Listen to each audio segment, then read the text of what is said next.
Hello, everybody. It is me, Demetra K, and I am sitting here with Donovan, the recovering Democrat Saadiq. And it is the Demetra K Show, the live version, where we promote Black love, knowledge, and understanding of all things that go on in the Black community to help us become better, right? Because we are great people, but we can always strive to do better. I'd like to say a big giant thank you and welcome to the recovering Democrat, the Black Yul Brenner. He's still very bald, by the way. Also, like to say a big giant welcome to YouTube, Facebook, and Twitter. You are the other side of the conversation. This show, not only do we try to read all the comments, but lately we haven't been able to. But we do include a link for you to come on here and express yourself, ask a question, or whatever it is that you want to do. The only thing that I ask, well, I ask a few things. One, if I don't know you as a regular, please show me your face before I bring you up to the big screen because we have some foolishness take place one day and I'm still scarred from that. The other thing is that I ask, and I'm going to repeatedly ask this, be brief. Like, don't lean into it. We don't need a history lesson. We don't need a what had happened was. Get to it. Give us the highlights. And then we can ask questions around there. Now, this week, I'm probably going to do something differently. I'm probably going to have you come up and say what you need to say and then bring you down so everybody else can come up. That way it doesn't get all confused. But anyway, we'll get to that when the time comes. Today, we are going to be discussing a situation that happened in Chicago last Sunday between a mother and a son and a man in a fast food restaurant that ended very bad. And so this is really a case or a question of who's right and who is wrong. So I'm going to do my best to explain it to you. And of course, we'll always venture into other topics. And I have to say that because somebody will come on after we've been on here an hour and 50 minutes and say, I thought we were talking about this. And it's like, we already did. And now we transition to something else, right? So anyway, Donovan, how are you doing today? Well, it's another lovely Sunday. We are finally getting on track with our late summer here in California. It's a nice, hot, sunny day. It was really great. Good day to go to the beach, hang out. But do us a favor as you guys are coming in. It's absolutely free. Hit that like button. We would really appreciate it. And if you look at the bottom scrolling button, if you so desire and would like to contribute, please do. We've got Cash App, PayPal, and all the aspects that you would like to help support the show. We would really appreciate that. I have heard about this incident. I am not super duper familiar with it. So I'm going to be getting my opinion just like you guys are seeing this for the first time and doing that. Also, if you would like, please like, share, and subscribe and become a member. And that way, when Demetra drops videos and insightful short videos, you'll get notified of them. You can go check them out and, and give her your opinion on that and all that other good stuff like that. But it also really helps us when you guys share this on your platform, because yes, we love the likes and all that other great stuff. That's very important when it comes to YouTube. But the most important thing is the message that gets out, that we have this conversation with everybody across the African diaspora. So let's get into it. All right. So I want to say hello to everybody that's come on here. News from the Edgemont. That's Donovan. And Raheem. Raheem, I hope I said that right. How you doing? And Don, our moderator, how are you doing? Tawana, Moni, what's going on with you? Brother Reggie, what's up? Hey, Easy, King of Sorrows, what's going on? Jimmy James, what's happening? And BJ Trotter, how are you doing today? Miss Beverly White, how are you? Monet, what's going on? Jessica Jackson, how you doing? And I love my black self. I like that name. How you doing? Oh, it is our pleasure. And thank you so much.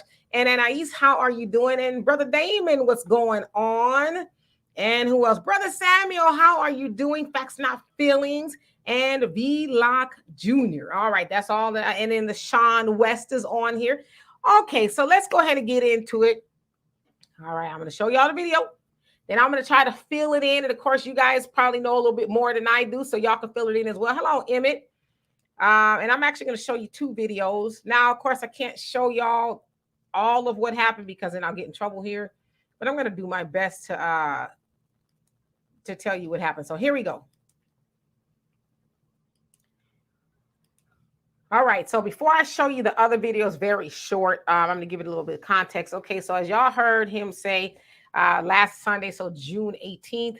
They were at that restaurant. I guess it was Polish Dogs, hot dog restaurant, for lack of better words.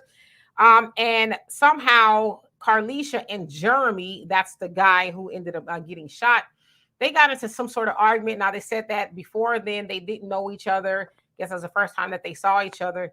Now, what the argument was over, and I don't know. I haven't heard to this point actually what they were arguing over. But as y'all heard reported, okay, and I'll tell y'all what I saw in the video. Some of y'all probably seen it, but again, I can't show it to you because it's pretty brutal. Jeremy kept telling her, and I'm paraphrasing, be quiet, just get your food, be quiet, stop talking to me. She kept talking, and I'm going to show you what I can of it right here, and then I'll continue.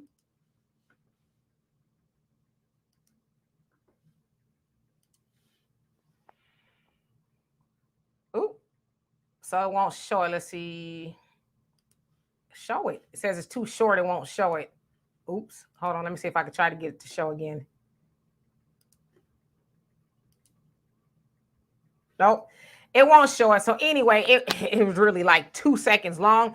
But what I could show you, and I'll tell you what happened. So after he kept telling her, stop talking to me, stop talking, he reared back, if you will, and punched her 3 times, like really hard punches in her head, right? It's very brutal if you saw it. And so, as they also reported, the mom apparently texted her son before, she got hit. I don't know, come into the restaurant, bring some fire, whatever the case is. And as y'all saw in that video, the son did appear at the door, and it said that he did shoot Jeremy, and then Jeremy took off running. Then the son went behind him and shot 2 more times, and Jeremy succumbed to his injuries. Okay. Now, it is also said that the mom, now this is what they're saying, okay? The mom was instructing her son, he's 14, by the way, to go and do away with the witness, also known as Jeremy's girlfriend, who was egging Jeremy on and laughing about it, I guess, laughing about what was being done to his mother. But for whatever reason, this is what they're saying, the son refused to do it. Now, it also showed that they being the mom and the son were kind of tussling over the gun. So some people are saying that the mom was trying to get the gun to go back into the restaurant and handle business. But some are saying that she was really just trying to take it from him. Then they got in the car and they went home. Now, I will tell you, if you go online, whether it's Twitter, the Instagram, or whatever, there's a lot of people saying it's self-defense. That was what he did is self-defense, because like I said, if y'all saw the video of that man punching that lady, and imagine being her son seeing that, I mean, come on, and as far as I understand, I could be wrong. I think Illinois does have the castle doctrine, stand your ground. In a lot of states, stand your ground means that you can even neutralize the threat up until retreat. So meaning that even if they are running away, you can still do what you can to neutralize them, because the ideology is, I don't know if they're going to, get back on their feet. They're going to run and get some, pew pew or whatever and finish me off. And so, as it's been said, the mom and son have been charged with Capital One. They are being held on $3 million bond and need 10% to get out. Mom is also held on delinquency of a minor. So I don't have an opinion right now. I'm going to ask you all what you think after I get Donovan's opinion, but who's right, who's wrong, and what should happen here? Donovan? I'm reading the comments, and I love getting into the comments, because that's where a real good conversation happens down there. Yes, if anything, I feel more sorry for the child, because in this country, especially in our community, mama could do no wrong. And I kind of feel sorry for it, for the simple fact that this child has probably been indoctrinated that no matter what mama tells you, you do it. And so, she throws this young man's life away. No problem with that. And I'm not like blaming the mom or whatever, even the dad, in the dad society, kids, you think about it, when you were a child and your parents told you to do something, you're going to do it because they told you to do it, because your thing is, that's my parent. They're acting in my best benefit. If I don't do this, I might get beaten. I might this, I might that. So this is not about, oh, whoa, Donovan's mad at women or anything like that. But we also got to think about this. Does a woman deserve to be beaten? And I didn't see the video, but obviously some of you guys have. She was being beaten like a man. Okay? I will agree with that if that's the case. I did not see the video, so I'm going to take you guys' word for it. Ladies, you guys keep talking about equality. When two men get into it, and he has this and I have that, we know as men, there's going to be violence. That's why men are very reluctant to get into it with a man about some bullshit, because somebody could get killed. Ladies, you guys keep talking about equality. This is what we mean by equality. If you really want to be equal, then let's be equal. You can't have it one way and then the other. That's the way I look at it. That's just my personal opinion. I truly believe in equality. You want to act like a man? Okay, we're going to treat you like a man. That's why I'm the main one always saying men and women, we're different. Yes, we should be treated differently. I'm the main one that says that. Women should be treated a certain level. Men should be treated a certain level. Cut and dry, simple. That's how it is. So that's equality, ladies. I know you guys aren't going to agree with that, but that's the bottom line there. Now, did you guys notice when he tried to pull a gun out and stuff like this? He could have shot himself and killed himself. I mean, you know, I don't know how. I believe it's a crime. I know here in gun heavy California, it's a crime to take out a gun and you don't have a permit for it, and much less have a child have a gun. So that's really a dereliction of duty on the parents aspect. But for her to throw the child's future away like that, it's just a shame. And I'm really sad. I'm really sad at the fact that this young man will not have a chance to live his life because of the situation. Now, I understand that the castle doctrine and all that other stuff, but in a court of law, depending if you got a good lawyer or not, and we know in our community, we most likely do not have the funds to get a good lawyer. I'm telling you, I defended myself against a civil harassment case. It cost me $12,000 and I won. And that was $12,000 just for civil harassment, which was total BS. So my point is this. I was always taught, especially in the military and especially in martial arts, you only use as much force as was used upon you. Do I believe that a gun should be used for a fist fight? I don't agree with that. I just don't. So that's just my personal opinion. You guys might have different opinions, but again, equality. He used his fist. He was beating her like a man. We want equality, but then we don't want equality. I'm a little confused. It's not right. This whole thing is a tragedy all the way around. And hello to everybody that came on. So let's see here. Judith Hardy, how you doing? It says you got your story wrong. Get the facts. I reported it as I saw it. Now, for those of you guys who are saying show the video, I cannot show that video. I will get in a lot of trouble here. Now, on certain platforms, they allow you to show that video, but you cannot show that video here on YouTube and not get a strike. So, and that really speaks to the nature of how violent that video is in regards to Jeremy, the victim. They're calling him the victim because he's a victim because he's dead. But it speaks to the nature of how he was punching her. I mean, it was horrible. I mean, it was just unbridled anger, right? Now, Donovan, I want to address what you're saying. You did say too in the comments, you know, you can't do more than the other person is doing, right? So you gotta, it's kind of like force for force type of thing. But you brought up equality, and I'm not quite sure how that actually jives in the situation, because yeah, women want equality, and let's say the mom was being mouthy or whatever, you know, it's annoying, but you cannot do what was done to her. You know what I mean? You cannot put your hands on her. That's not equality. That's why I say I'm not sure where you were going with that. That's not equality. That's not having any control of your emotions to the point of, and his girlfriend was there.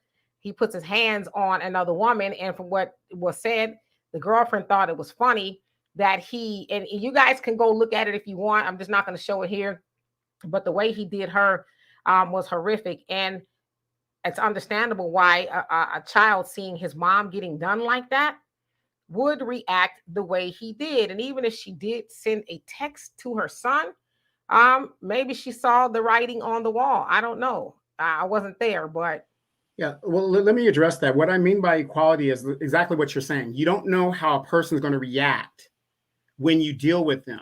So a good example, remember I was assaulted at a public event, right, by a woman.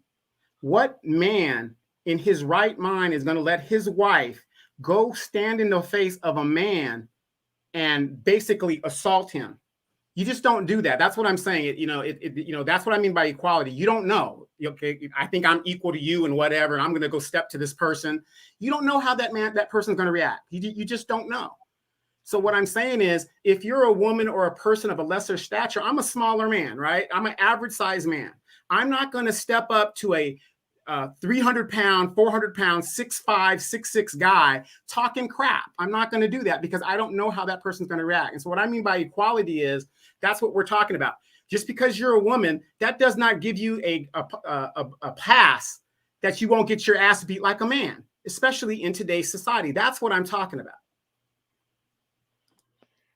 I just wanted to make the clarification because I think some people are, I don't know, thinking maybe you're or justifying it. So that's why I want to, I wanted to get clarification on that because it is kind of not equal. Yeah, no, there's to me there's only three justifications for a man to put his hands on a woman, in my opinion. Number one, she beats up your mama. Number two, she burns your house down. Number three, she kicks your dog. For me, those are the three. Any one of those three things justifies a woman getting her ass beat by me, period. Brother Samuel says, if it was truly a threat to me, to the mom, I understand the son. The question is, could she have avoided the whole situation by rising above emotions into the thinking of God? I don't know about shooting at the girlfriend. Yeah, so that was other accusations that the mom was saying, go get the girlfriend because she was laughing and egging it on. I don't know how true that is. That's just kind of what was said. So there's various stories as to what was actually going on in the parking lot with what seemed to be a tussle for the gun. Was she telling him to go in there and finish the job? Or was she actually saying, no, son, come on, let's get in the car? So that's kind of where the debate is. Jimmy Jones, James, he says, Benjamin Crump is available. Okay. And JoJo Jones, and I'm going to open up the link in just a second. I want to get the comments down. You say that man didn't have to put his hands on that woman. He should have just walked off. And that's the other side of it. I mean, I'm trying to imagine what she could have said to get him to that point. You know what I mean? Because nobody ever said that she put hands on him or in any way, shape, or form. And so the way, and again, I wish I could show it, but I can't. It's very violent. But the way he laid into that lady, it was barbaric at the very least. And it's like, what in the world could she have said to make him that mad, right? So the other end of that is he could have just said, you know what, screw these hot dogs. Let's go, honey. This lady's tripping. Let me leave before I do something to her, right? But that didn't happen. So now he's gonna be having a service. Yeah, well, the point is, in today's society, and I don't understand why people don't get this. People are unraveling. They could snap at any time. That's what we got to really start thinking about. Everybody for themselves. If, again, somebody, Rabbi Ali says, let that happen to my mother. Well, number one, my mother wouldn't put herself in a position like that, nor put me in a position to have to defend her. You see what I'm saying? There's the difference. What kind of mother would put her son in a position to have to defend her like that? Well, see, again, and also, and I meant to say, too, that the mother does have a legal right to carry the gun. So the gun was hers. She does have a permit for the gun. Also, neither the son or the mom have a criminal record at all. So this is kind of like a first time thing for them. But in regards to her putting herself in that situation, I just kind of want to be clear that being mouthy and saying stuff to people you don't like, that does not put you in a position to be punched repeatedly in your head 3 times like you in a Mike Tyson Holyfield fight. That does not put a person in a position to deserve that. Yeah, I'm gonna have to disagree because you don't know how people are going to react. I'm gonna say we can say what it's supposed to be, but we don't know. Today, people are short. We don't know. All I'm saying is I'm not going to walk out my front door, walking my dog in the park. We've got some homeless people close to my park, right? I'm not talking crap to nobody because I don't want to have to deal with nobody. And even though the mother had a permit, Demetra, the permit is for her, not for the child. So that's a crime within itself because I'm taking a permit class right now. It's for her to have on her person, not the child. So it wasn't on her person, but you know, but still, she has to have it. Nobody else could use it. But it wasn't on her person, but she's happy. It covers her. It covers her. She has to have it. Okay, can I finish? Good. Wasn't on her person. The gun belongs to her. But you're getting the dog crap beat out of you. Do you say, now I know this gun don't belong to my child, but I'm happen to get my head bashed in literally by this guy. Do I adhere to the law or do I save my life, even if it means telling my son to come in here and help me? You know what I mean? So that's kind of where I'm at with it. But Brother Benny, how you doing? He says, nah, bro, that woman wasn't acting like a man. She was very argumentative and wouldn't back down from the argument, but she didn't try to physically handle that man. No, she did not act like a man. Therefore, she should be treated. I think it shouldn't be treated like a man. Nah, fam. Well, I disagree. Okay.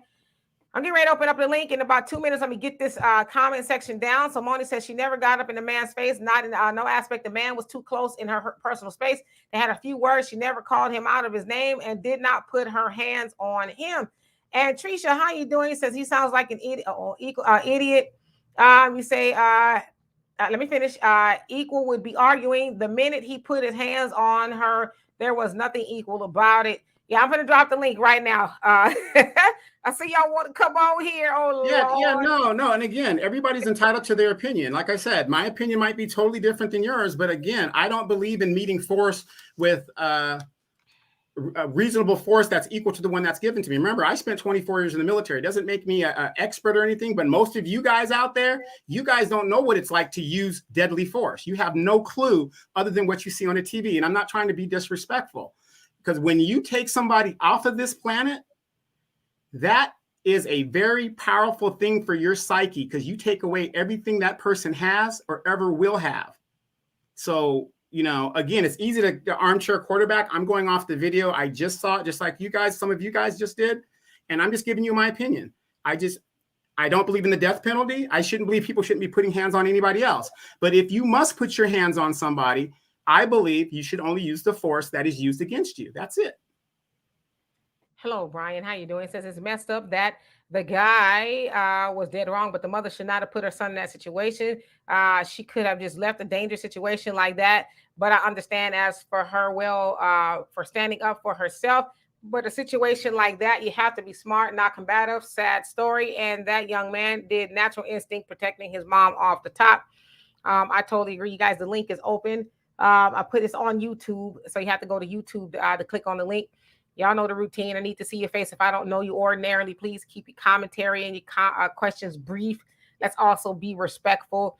I may let multiple people up at the same time, but I'm going to see how it goes. So Chicago and news 101, if I can see, or you're not connected yet, but as soon as you connect, I'm see if you'll show me your face. All right, so let me go down to those who have not commented. Simone B, how you doing? You says he escalated when he went from words to punches. Yes, indeed. Okay, let's see. Here's Otis. All right, Otis, I'm gonna bring you up. How you doing? Can you hear me? Yeah, doing okay. How y'all doing? We're doing well. How about yourself? I'm doing okay. I saw the video. I live in Chicago, and I saw it, and I know about that area. That restaurant is always trouble starting in that area at that restaurant.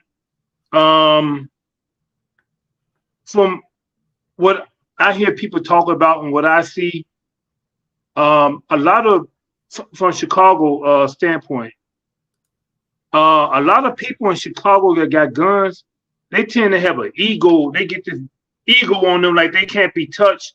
And when they got their guns with them because they got these permits, a lot of them got egos and stuff, and they just sometimes waiting for a moment. But my thing is this: I try to figure out why people keep going to that place to buy that food there, and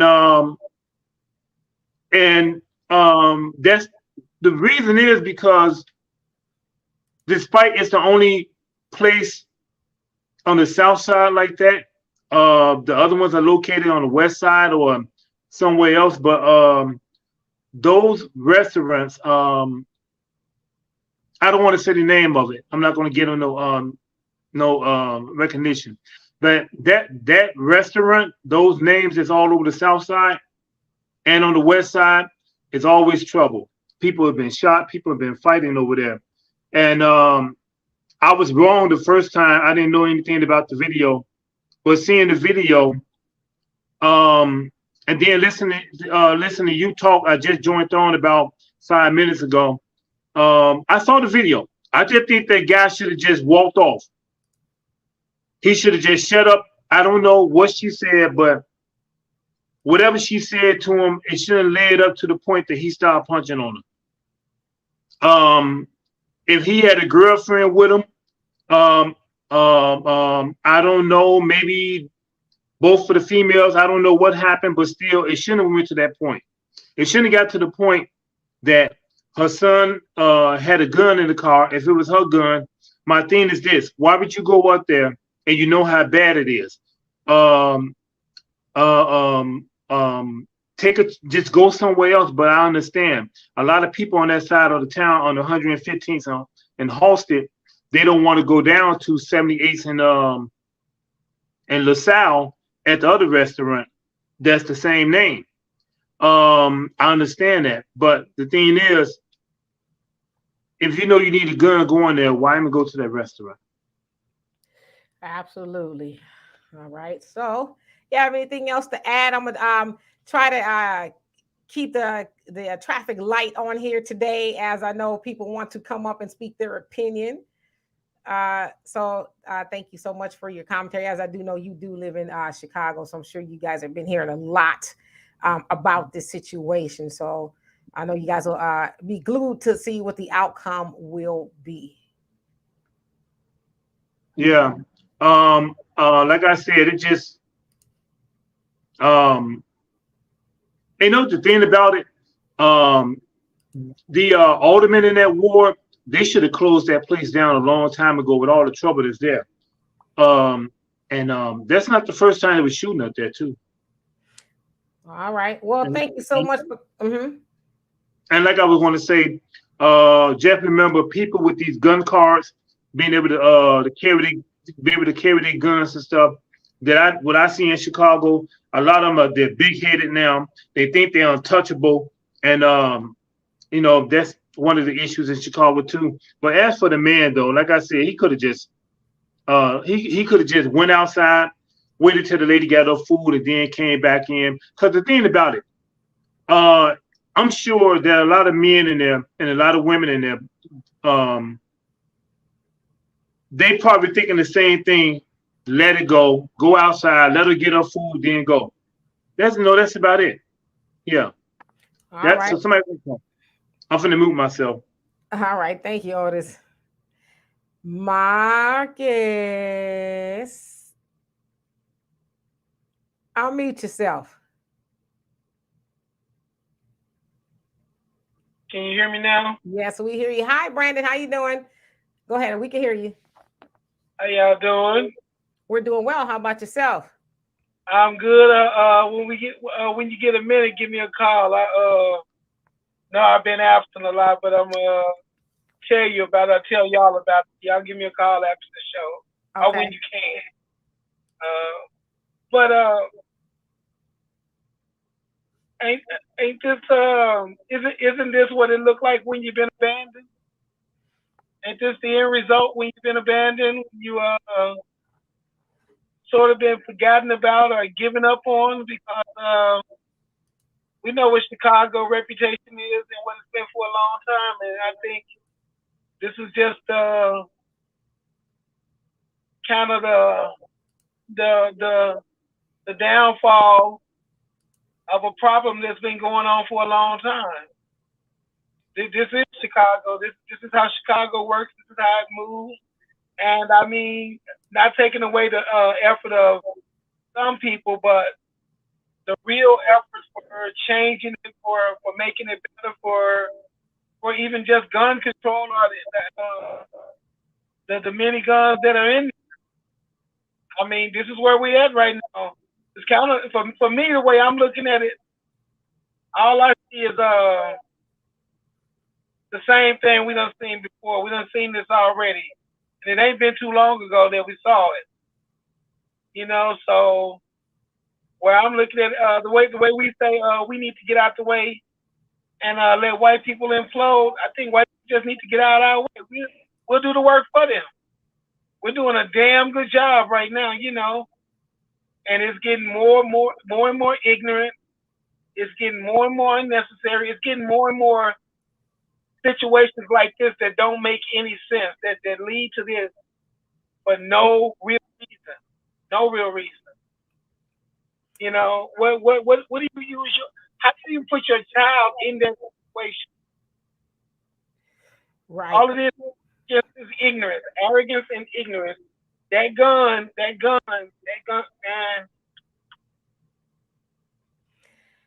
I hear you, brother. So what I'm gonna do is I'm gonna let some other people come up here as we have people waiting to come up. I don't want it to get too crowded today. So Otis and Marcus, please come back and see us again. Bye. All right. So let's see here. Let me put it back in here. Oops. Take me down. Yeah, I'll take it down right now. And I'm going to call you too. Okay. All right. So Brother John L. says a lot of these young males have to sadly learn the hard way. Oh, let me put this in here. Oops, sorry. Hold on. Got a lot going on. All right. So there's the link. A lot of these young males have to sadly learn the hard way that everyone is an easy prey, and some do have backup. We got to be a people who rise above our emotions into the thinking of God instead of reacting emotional and ignorant. Let's be rational. If it was anyone's mother extremely getting male hands on her, pow, like Jerome on Mark. Yeah, to me, that's a no-brainer.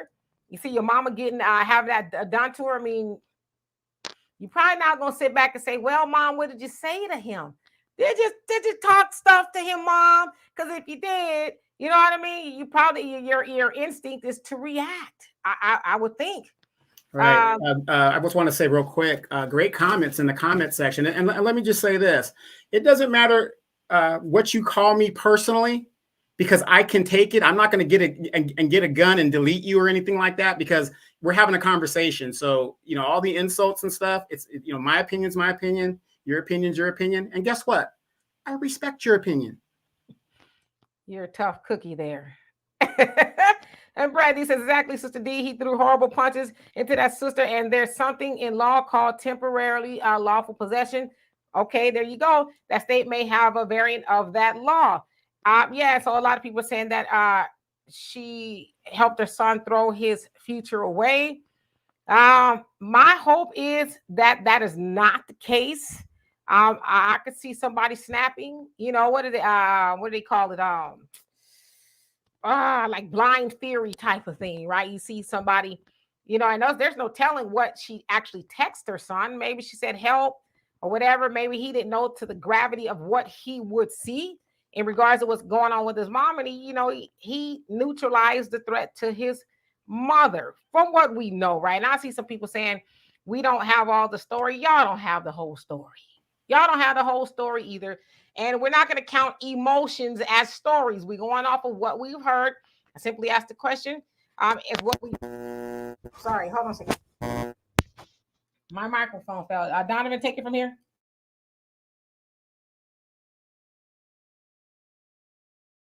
Yes, welcome to the Donovan Show. Do not listen to what this woman has said. It is tomfoolery. She doesn't know what she's talking about. No, I've always wanted to say that when I was in with Demetra. Great comments in here, you guys. I know a lot of people are saying, did I watch the video? I just saw the video and gave my honest opinion from what I just saw. So again, you guys are in the comments. If you guys don't want to come up, please comment in the comment section. Great conversations going on there. This is why we do this show, because we're trying to express ideas and differences of opinions. That's all it's about. It's having an adult conversation. Some of us like to call names and stuff. That says a lot about us as adults when we're still holding a conversation, and we can't hold that conversation without calling each other names. So to me, that also tells us a problem within our community that we have. We are very immature because somebody doesn't agree with us. So we got to work on that, people. Well, I'm just read this comment. Big Rich, how you doing? It says, hello, everyone. I just looked up the video on Twitter. What she was doing, there was nothing wrong. The way that man hit her, what happened to him should have happened. Yeah, I mean, it was pretty bad. It wasn't just like a little shove or a tussle. I mean, that man, reared back 3 times. Bam. Bam. Bam. And was hitting her in her head. You know what I mean? Yeah, I haven't seen that part of it. But like I said, I'm going to go with what you guys are saying. But how about this? And I'm not trying to steer the thing over. So when a man, how many of you guys just heard about Scottie Pippen's ex-wife taking half of his pension and stuff? So now, based on what you guys are saying, he is justified and bashing her and not deleting her, but beating her in the head because half of everything that he worked for was taken from him. Are you saying we're saying that? Well, no, I'm just saying, what would be the difference in that? Because half of his fortune has now been given to a woman that he had 4 children with, and he's already paying alimony. And I'm not trying to steer the thing over. What I'm saying is, so a man is justified when half of his riches, he's just supposed to sit there and take it. Conflation much? Because that has nothing to do with this. No, it doesn't. That's what I'm trying to. That's what I'm trying to figure out. Where's the correlation? I was trying to figure out how one thing. Well, the correlation is what I'm saying. When people say, "Oh, she's a woman. This shouldn't happen. She shouldn't happen." My point is, we don't know how anybody's going to react to a given situation. If somebody took half of my fortune and I was married to them, right, unjustly, you've already paid the child support, you're paying the alimony, you're doing all that other stuff. So now she's coming up half his pension. What, the man is supposed to sit there and be defenseless to himself because he's a man?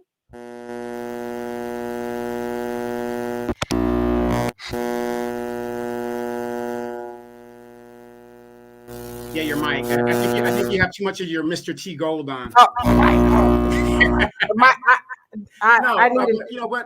I said, I know everybody's got this. Oh, you should never hit mama and these women and stuff like that. You don't know what you're going to do when you're put in that situation. I'm not saying go out there and beat women, but then again, ladies, then are we saying that women are not equal to men? Is that what we're saying? Is that what we're saying? I'm just trying to figure it out.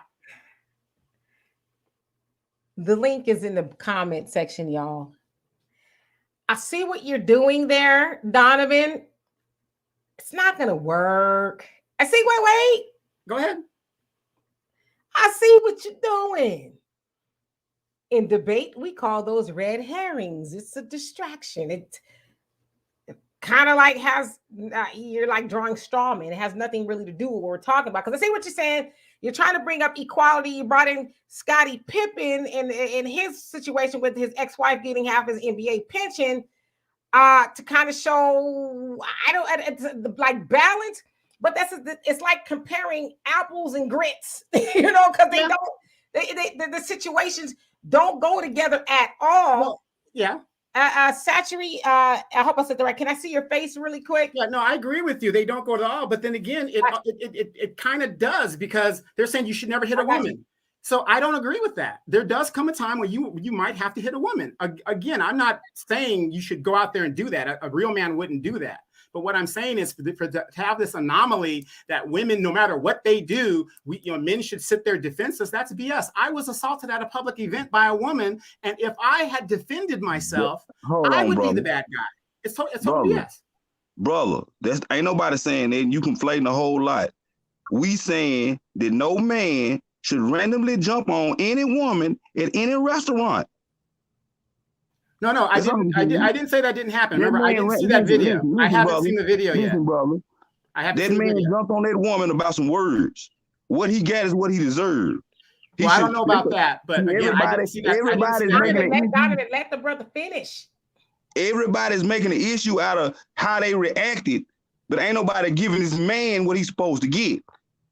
This is a random woman at a restaurant with her child getting jumped on by a random man about some words. She didn't hit him. She didn't do nothing. I mean, they might have disagreed about something, but she didn't put her hands on him.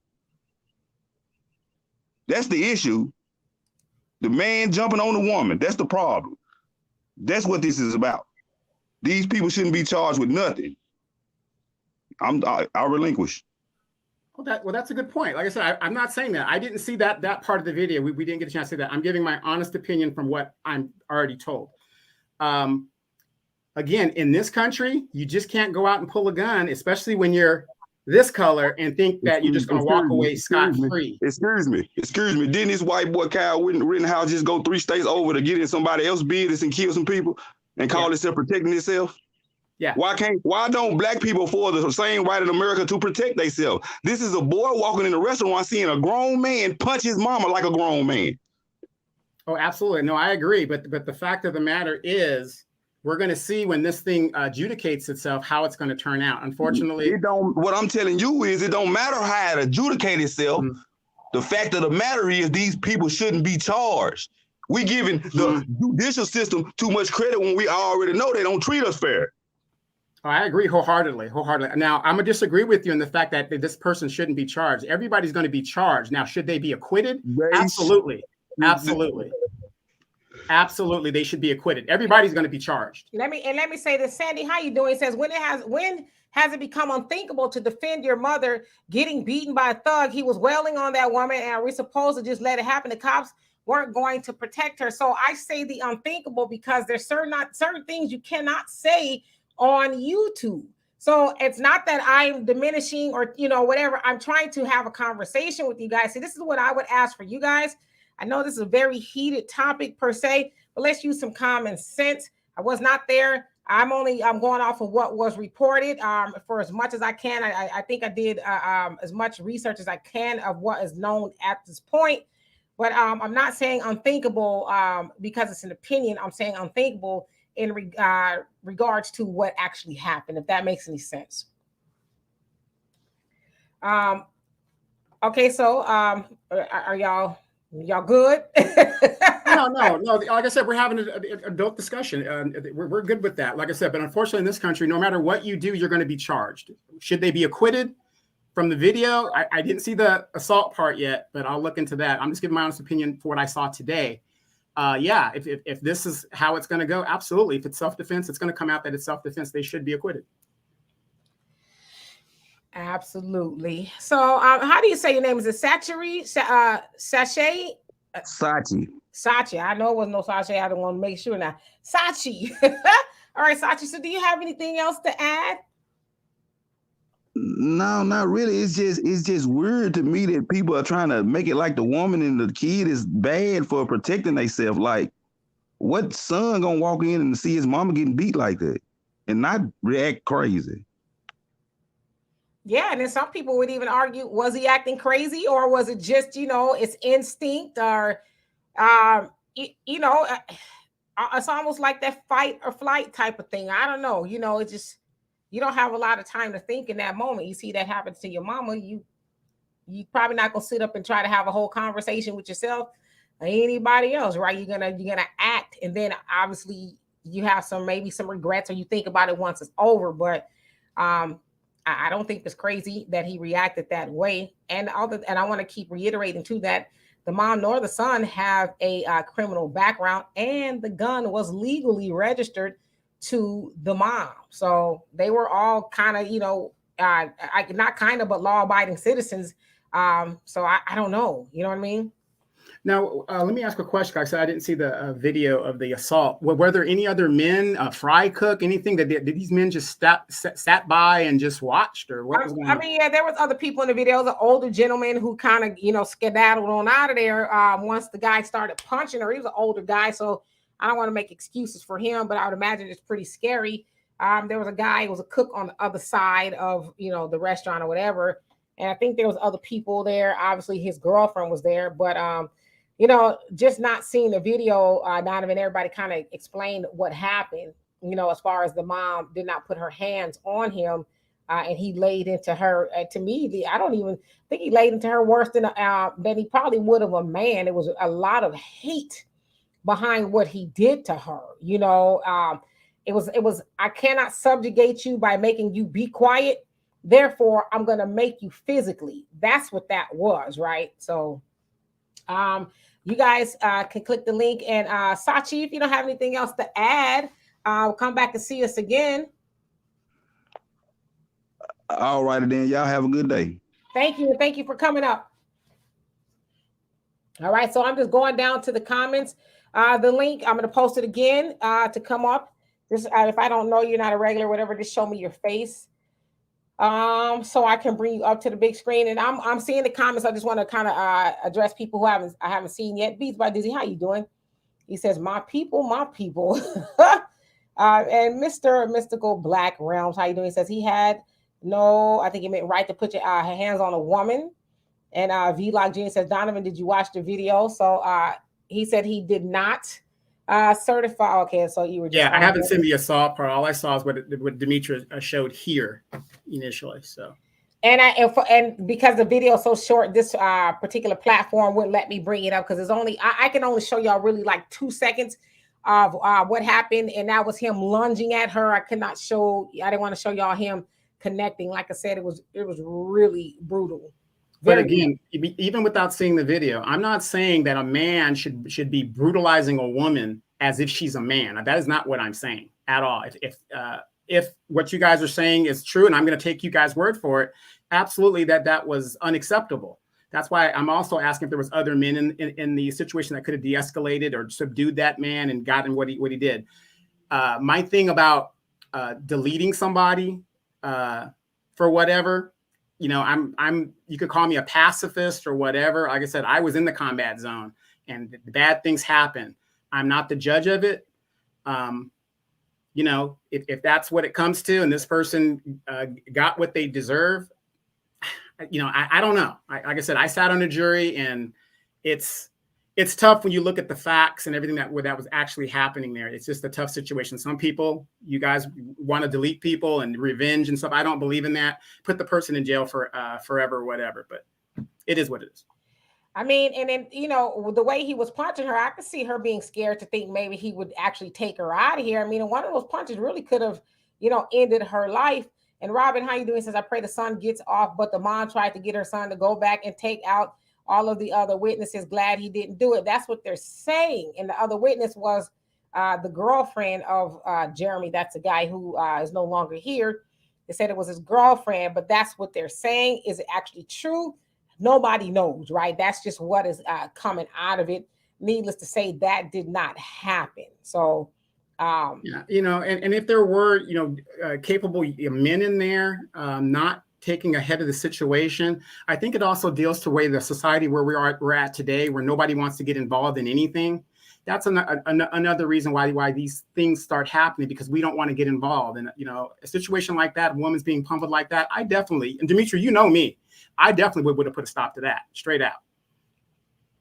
Yeah, I mean, it seemed like there was some time that had gone by, and it seemed like there was something people could have done, but it's kind of hard to say. We're kind of Monday morning quarterback and woulda, coulda, shoulda, this, that, and the other. But when things like that actually happen, you don't know until you're actually in that, particular situation, right? And Brother Jonelle, you say our women should be our most valued asset. No one should tolerate their mothers being abused in other nations of true civility. The whole village would make an example of someone abusing a mother to that extreme. In this savage society, you should be wise in what you sow, especially to women. Absolutely. I'm going to go skip some of these comments, catch up into some people I've not seen. Chris, how you doing? So what in the world does it have to do with it? So they were talking about when you're bringing up Scottie Pippen and, all of that. Hi, Malika. How you doing, Tracy? I'm just reading because we were all kind of wondering, like, what? There's like putting a round hole in a square peg or vice versa. We were trying to figure out where you were going with that,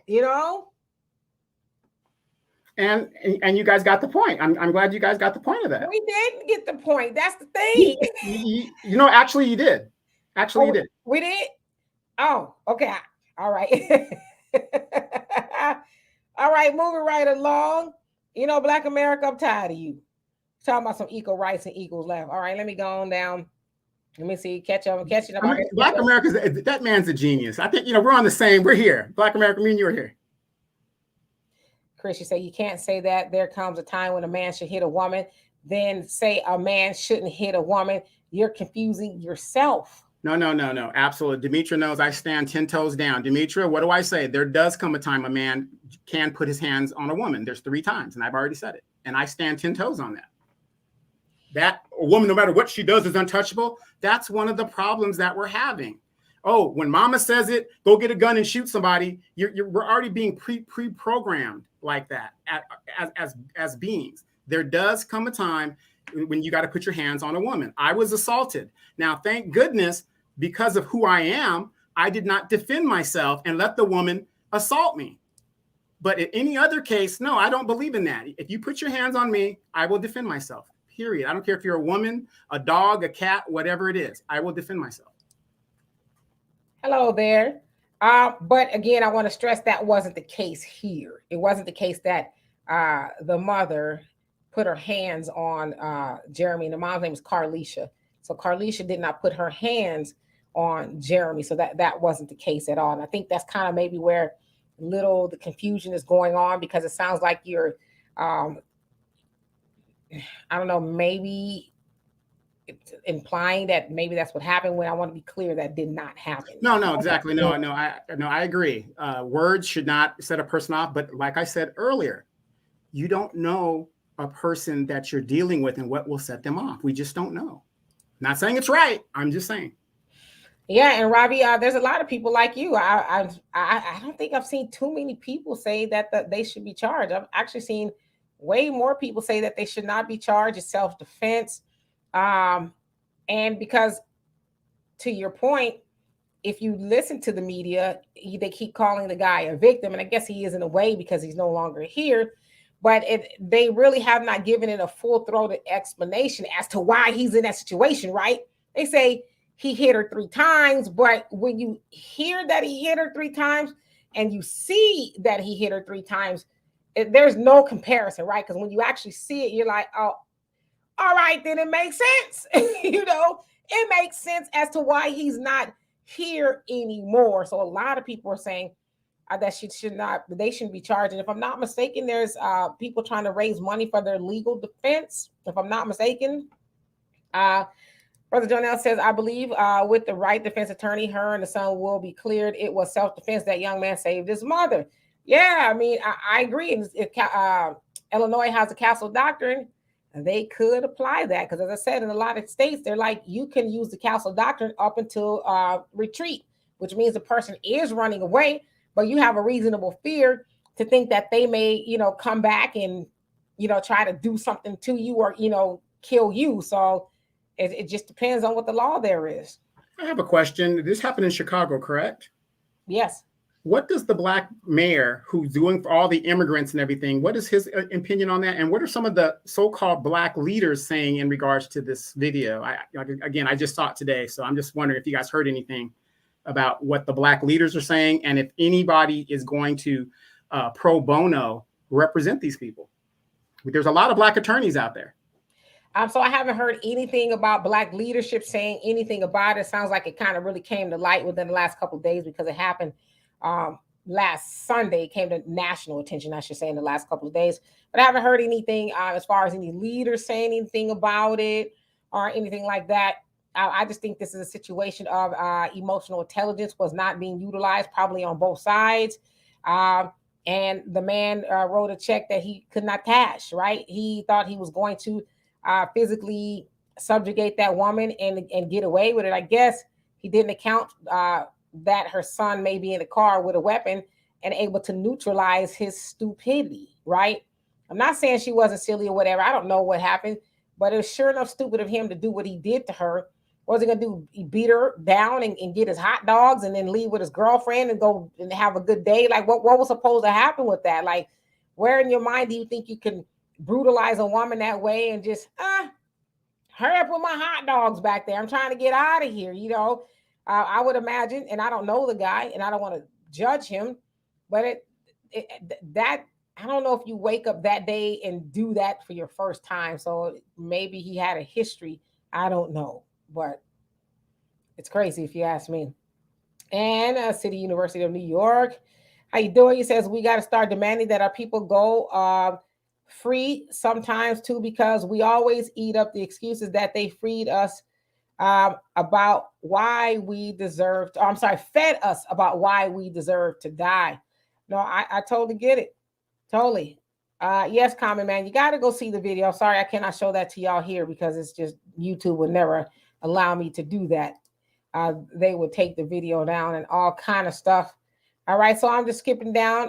The link is, let me put the link back in the comment. It's on YouTube if you guys want to come on briefly and speak your mind about it. Let me see here. Rain, how you doing? And yes, Brandon, one guy did walk out. And Sergeant Lauder, how you doing? He says that was clearly self-defense, but in America, we quote unquote aren't afforded that right. Absolutely right. We got to go behind the clink and then fight our way out when it comes to self-defense. But I agree. It was self-defense because you got to ask yourself, would the mom under any other circumstance text her son or whatever and say, help me or bring the gun or whatever the text said, if she did not feel she was in danger? Keeping in mind, the mom does not have a criminal record. Son does not have a criminal record. And the mom was legal to carry that weapon. So, I mean, you got to ask yourself, would that have happened in any other circumstances? Like if they were just arguing, right? He didn't put his hands on her.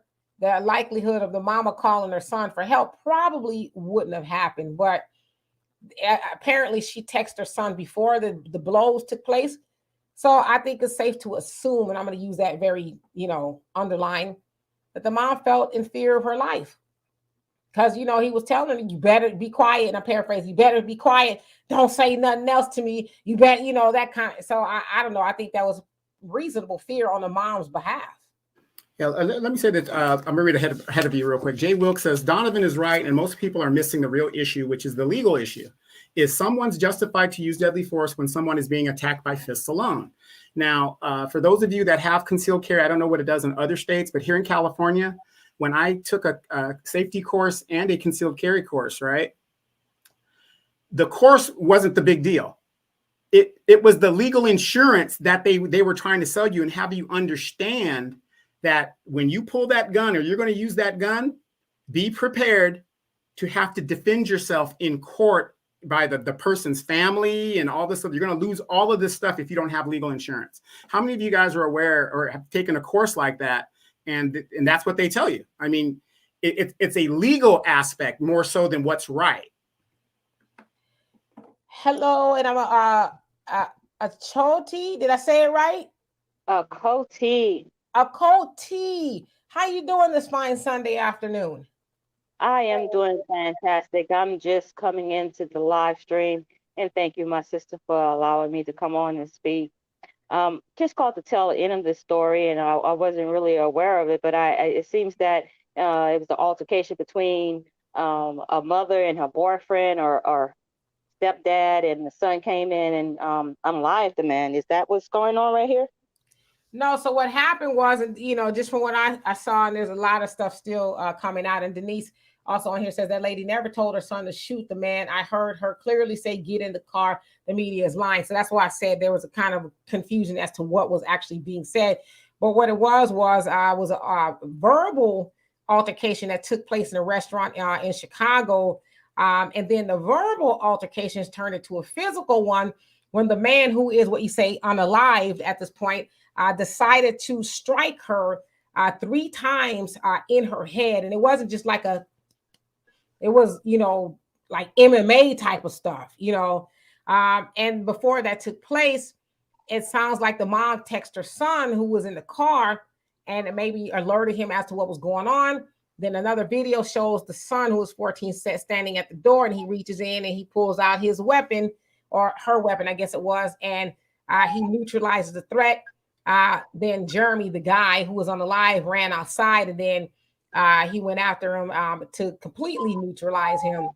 And so there's a lot of back and forth as to whether they should be charged, whether they should be found guilty, whether it was self-defense. So that's kind of where it is now. Just, the cliff notes there. Okay, with that being said, it sounds like it was a clear case of self-defense. We, as parents, as daughters of Zion, as queens of this earth, are trying to raise men to protect women. And so, if there is a altercation between the mother and someone that's not the father or an acquaintance or something, I would stand on the side of that son of defending his mother. And it goes back to your point when you said that, with the Catholic doctrine, you have a right to make sure that perpetrator don't come back to pour more harm on you in the future. So you eliminate that threat. And so for those that are saying that they should be charged, I would just go ahead and say, the Catholic doctrine does come into play. They do have a valid cause for self-defense. And so with that being said, I think the young brother was just trying to defend his mother and neutralize the threat and make sure that threat does not come back again. And like you said, Demetra, apparently it appears that she probably had been a victim of domestic violence from this individual prior to, for her to be able to send a text to her son and say, come here, I'm feeling a certain way. I want to be clear. No, so they never knew each other. That was sound from what they said the first time that they ever met was in that restaurant. So they weren't known to each other prior. It was whatever they were arguing over happened in that restaurant during that specific time, whatever it was. So this is a case of someone that she didn't even know that posed a threat to her. Yeah, and apparently he was saying something. She said something he didn't like. I don't know what that was. I still have not heard exactly what that was. And he took it upon himself to physically subdue her. That sounded like a man that was full of his emotions, all up in his feelings. And when you go there and get all up in your feelings like that and resort to violence, then you have to face the consequences. What comes behind that? It's unfortunate that the young man or the man is unalive today, but hey, karma is a mother. Yes, it is. And you reap what you sow. So if his mother did not teach him that, it's a violation to put your hands on a woman who's totally that you could beat, right? That sounds like a coward. And so cowards get got like that. Yeah, absolutely. Well, thank you so much for coming up and giving us your opinion about it. Please come back and see us again. No problem, my sister. Thank you. You're welcome. Bye. Black America, how are you this fine Sunday evening?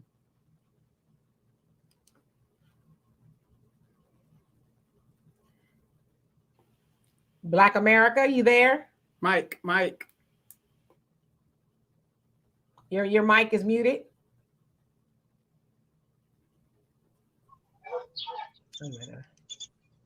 Hold on 1 second. Can you hear me? We hear you. Yes. How are you? Oh, I'm fine. Hello, everybody. Hey, D, Donovan, my people in the chat. So I wasn't going to come up until the last lady came up, and she grinded my gears so badly. I'm gonna tell you why. What's your last lady? The woman was just here right now? The woman that was just talking, she made me so mad. How? And she because you women, as women, you really don't understand that you don't mean anything to a man unless you belong to that man. She has just ruined her son's life. If that little boy ran after the man after he had already shot him and went and tracked him down, and that's hunting. That is hunting a person. We all know you can't do that. Now, you can shoot somebody in your house. You can shoot somebody if they trying to get in your bedroom and things like that. Chasing someone down and shooting them is completely That's hunting. You can't do it. But if you, and again, I don't know the particulars of the castle doctrine in Illinois, but there's a lot of states to where it says you can neutralize a threat up to retreat, which means if they are still running away, they're leaving. If you have reasonable fear that they may come back and try to do something to you, you can neutralize them completely. So does it say that there? That's not applicable when somebody is running away. Retreat means what? Into retreat. When somebody is in full retreat is a complete difference. If this man was running. Yes, there's laws that say that you can still neutralize them while they're retreating if you have reasonable fear in that they may come back and finish what they started. Okay, so you're not. So if you had a firearm and you are retreating, okay, in fear of your health and safety, not if the attacking party is retreating. No. Have you ever took a CCW class? No, but I can read. I do know how to research. Okay. So you don't have it. You have the picture wrong. You're reading it, but you don't know what it's saying contextually. You have the context of it wrong. Okay, Let's say right now somebody breaks in your house, right? And you have a pistol. Mm-hmm. If you have a back door in your house, you have to leave out the back door of your house before using your weapon. Do you understand that? You can't, if you're in an apartment and you only have one way in and one way out, then you can use your weapon. If you're retreating you are retreating through the back door and that person is still coming at you, then you can use your weapon. That's why I'm saying you're not getting the context of what it actually is. Context of what it is. And like I said, I understand what it means to retreat. Now, all this backdoor, indoor, and outdoor, all this other stuff, they weren't at home, they were at a restaurant. And in a lot of cases, as I said, and I'm gonna stand on it, you can neutralize the threat if you feel like even though they're running, they may come back and try to, I don't know, do whatever it was they were doing. So I get what you're saying, but I also know what I researched. How you doing, son? Okay. All right. I'm just saying, take the CC. Yeah, in California, the theft of property is not a justification to use deadly force. No threat. Well, I mean, my thing is too. Yeah, threat of property, but in a lot of cases, how do you know somebody up in your house? You're gonna say, are you here for the diamonds, or are you here for me? You know what I'm saying? Right. So where is the law? I want you two to tell me, since I that's where you need that's where you need the lawyer. Right, but I'm saying, so where is the law that says you have to sit down and invite them to coffee and say, why are you here before I put this hot lead in you? Pretty much when I went to the CCW course 2 weeks ago, that's pretty much what they said. You basically let them go ahead and rob you, and nothing you can do. There's really nothing you can do to justify deadly force within your home. You have to, it's almost the forensics is what's going to get you. You have to prove that person had deadly force toward intentions. Yeah, right. So if you were trapped in your bedroom, we had a case out here. Well, I'm not in Vegas. I'm in Nebraska right now. But we had a case out here where a man was in his house, his home, with his children, and he locked himself in his bedroom. And when the people kicked in the door, then he done away with them. So he was completely within his limits and his rights to do that. You can't just hunt people. I'm sorry. So, but what made me upset about the sister is she said you guys are raising these boys to be emotional. If that boy shot at that man and that man still ran away, he should have felt like the big man and put his hands down and let it go. When when you get emotional, you're all amped up. You're chasing. Your adrenaline is running too fast, and he's too young. She should have been calling the daggone police. You went to the turkey leg hut when your brother was there, right? Mm-hmm. Did Yeah. you see all of them security at the turkey leg hut? They got 4 or 5 security guards all lined up around there. Am I right? Yes, I did see security guards there. Uh-huh. Yeah, so that's what I'm saying. So things like that happen when you don't have the right equipment. People are equipment and tools. If you don't have the right equipment, and from what it sounds like, this particular place doesn't have the right equipment and tools in place for things to happen. And women, if a man is talking mess, or don't talk mess to men. There is nothing you can beat a man at except for arguing. And depending on what kind of day that man is having, you can beat him at arguing, but he's going to beat you at something else. So don't argue with men. Just let it go, or try to learn to let it go. I got you with all that, not arguing with men, but let me tell you something. If I do decide to argue with a man, that man does not have a right to put his hands on me at all. See, why not? Wait a minute, hold on. If you have the right to argue with a man, if you have a right to argue, hold on, because I want to be very clear. Because I hear where you going, and I got to cut you off at the pass because there's no way. Okay. Wait. We're not gonna condone a man putting his hands on a woman, or either way, other way around, on somebody for words. The way, did you see the way that man put his hands on that woman? I did not, and that's why I said I wasn't going to come up. And then come back. Go see it and come back. It doesn't matter what he. Because listen. No, Mr. Black America, it does matter. You have to meet force with force. You cannot, because somebody said something you didn't like. You took the last packet of hot sauce or whatever they was arguing about in the restaurant. You don't have the right to put your hands on somebody. You don't have the right to do that. One does not equate the other. And I'm kind of perturbed. I know Donovan backed up off of it a little bit, but I don't want to see another man nor woman. No, he gone. Another man or woman come up here and say that woman deserved to get her head bashed in over some words. Corrupt author, how you doing today? What's up? I'm a big fan and I'm doing great. I just wanted to comment on the situation. I did see the video, but first we got to backtrack that comment you said about the retreating in law.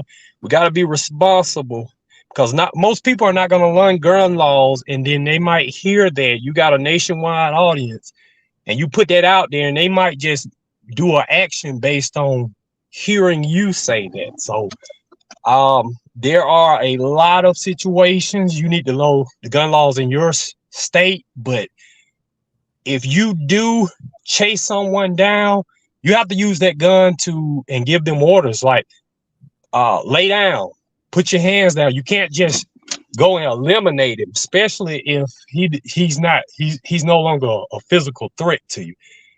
That's a bad situation. I think we gotta keep our loved ones in mind.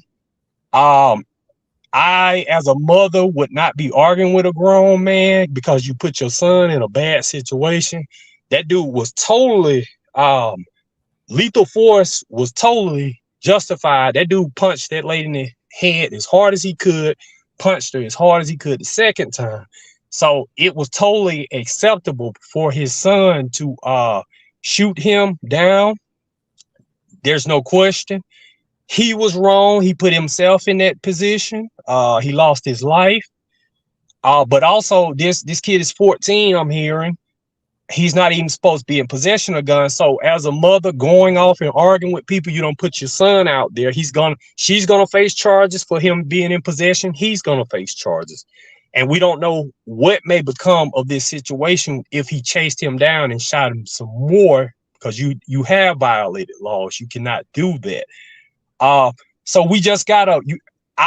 I don't argue with people in traffic, even if they wrong, because I got a daughter to get back home to. I don't want to go crazy and shoot someone. I don't want someone to run me off the road. I don't want someone to lie, call the police on me. At the end of the day, we gotta we can't put our family at risk out there and stuff. But I've said enough. But when you out there and you get in these crazy situations, think of your family and make it back to your family. You don't have to win an argument with someone crazy. You don't want to have to kill someone. It shouldn't be anybody's will to get away with a free kill or a legal kill. We gotta just start putting our families and our friends and our loved ones in the best position. And I'm gonna take a L, my pride. I'm gonna take a L with my pride today. You can have this argument because I don't want to escalate this to the next level. But that dude was crazy and totally out of pocket. Thank God he didn't have a gun. That is very true. Yeah, and thank you for your insight. And yes, so I want to be clear that I'm not advocating anybody do that. All I was saying is that I know that in a lot of states they do have the castle doctrine, and attached to that is you are able to neutralize up to retreat. Now, if anybody is thinking that I'm saying to do that, I want to stand corrected. I'm not telling you to do that, but I also think we need to concede raw emotions. As a 14-year-old who probably does not have that great of a command of his emotions, seeing his mom being handled that way, probably wasn't a lot of thought process involved in. Yeah, you don't want to be arguing, man or woman, you don't want to be out there arguing with people you don't know, because as I always say, you don't know what kind of food that is. You don't know what they own. One of my favorite movies is Falling Down with Michael Douglas. Y'all seen that movie? And you guys, Yes, let me. You guys come up. Okay, yes. I'm put you on mute, Norris. And somebody else came up. I see you guys, but just let me have a chance to acknowledge you or try to show me your face, and then I can bring you up. That is actually one of. Did he come up? There you go. That is one of my favorite movies, because in that movie, he had enough, right? In every situation he went in, everybody was testing him. You know, he was like, "All right, you gotta go." But nobody knew the day that he had or the life that he had that drove him to the point of doing what he did in the movie. And so I always think of that movie when I'm out and about or I see situations. I'm like, you don't know if today is that person's last day, and say, you know what, I'm leaving out of here and you're leaving with me. So yeah, that's what I said. That's exactly what I said. Yeah, but I also want to be clear. Never is that a justification. You having a bad day or whatever to put your hands on somebody. You being a mouthy person does not equal you someone else being allowed to put their hands on you. It just doesn't jive at all. Corrupt Arthur, where are you at that you sweating? Was you working out? You got the windows down? What's going on? I'm curious. I was in the garden. I'm out here in the garden in Alabama. It's hot and humid, but I love to sweat. And I jumped in the car so you guys can't hear the four-wheelers and all that stuff. I'm down in the country. Don't pass out there, brother. Don't pass out. It's healthy for you. Clean the blood. Yes, it is. Brother Norris, are you there? Are you frozen? Are you there? How you doing today? Let me unmute you. Try to unmute yourself again.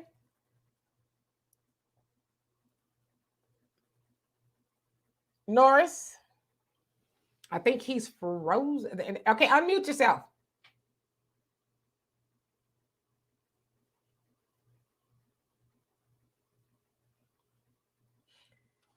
All right. Let's see. There you All go. right. You can hear me? Yes.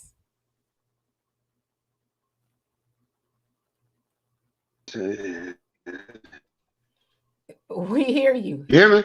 Yes. Can you hear me? Yes. Let's see. Okay, you can hear me. You can. Okay, Demetri, all I want to say, how you and Donovan doing? And you hear me? How y'all doing? And the thing about it is, if you hit my mother or my wife, you dead. And that's from 14 to 72. If you break into my house and step 1 foot into the front door, you dead. Now, I'll have to deal with the law later. But I'm telling you, I'm just like you. I'm not going to ask you, are you here for coffee? Do you want something to eat? You dead. I don't care what the law says. My mom and my dad got into an argument, and my mom shot my dad. Now, she shot him before I could. I was 16. You hear me? We are you. You hear me? Yes. Okay, can you hear me? We hear you. It might be a delay on your end. Okay, can you hear me? Let me walk around. Can you hear me? Yes. I told you, I said, if I don't care whether I'm 16, I'm 72. If you hit my mama like that man was hitting her, you dead. If you break into my house, you dead.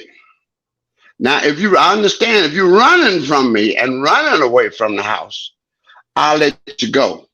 But anytime you step foot in this house, you are dead. And that's all I got to say. I know what the law says and blah, blah, blah, blah, blah, blah. But if you hit my mother or you hit my wife, you are dead. It's simple as that. That's it.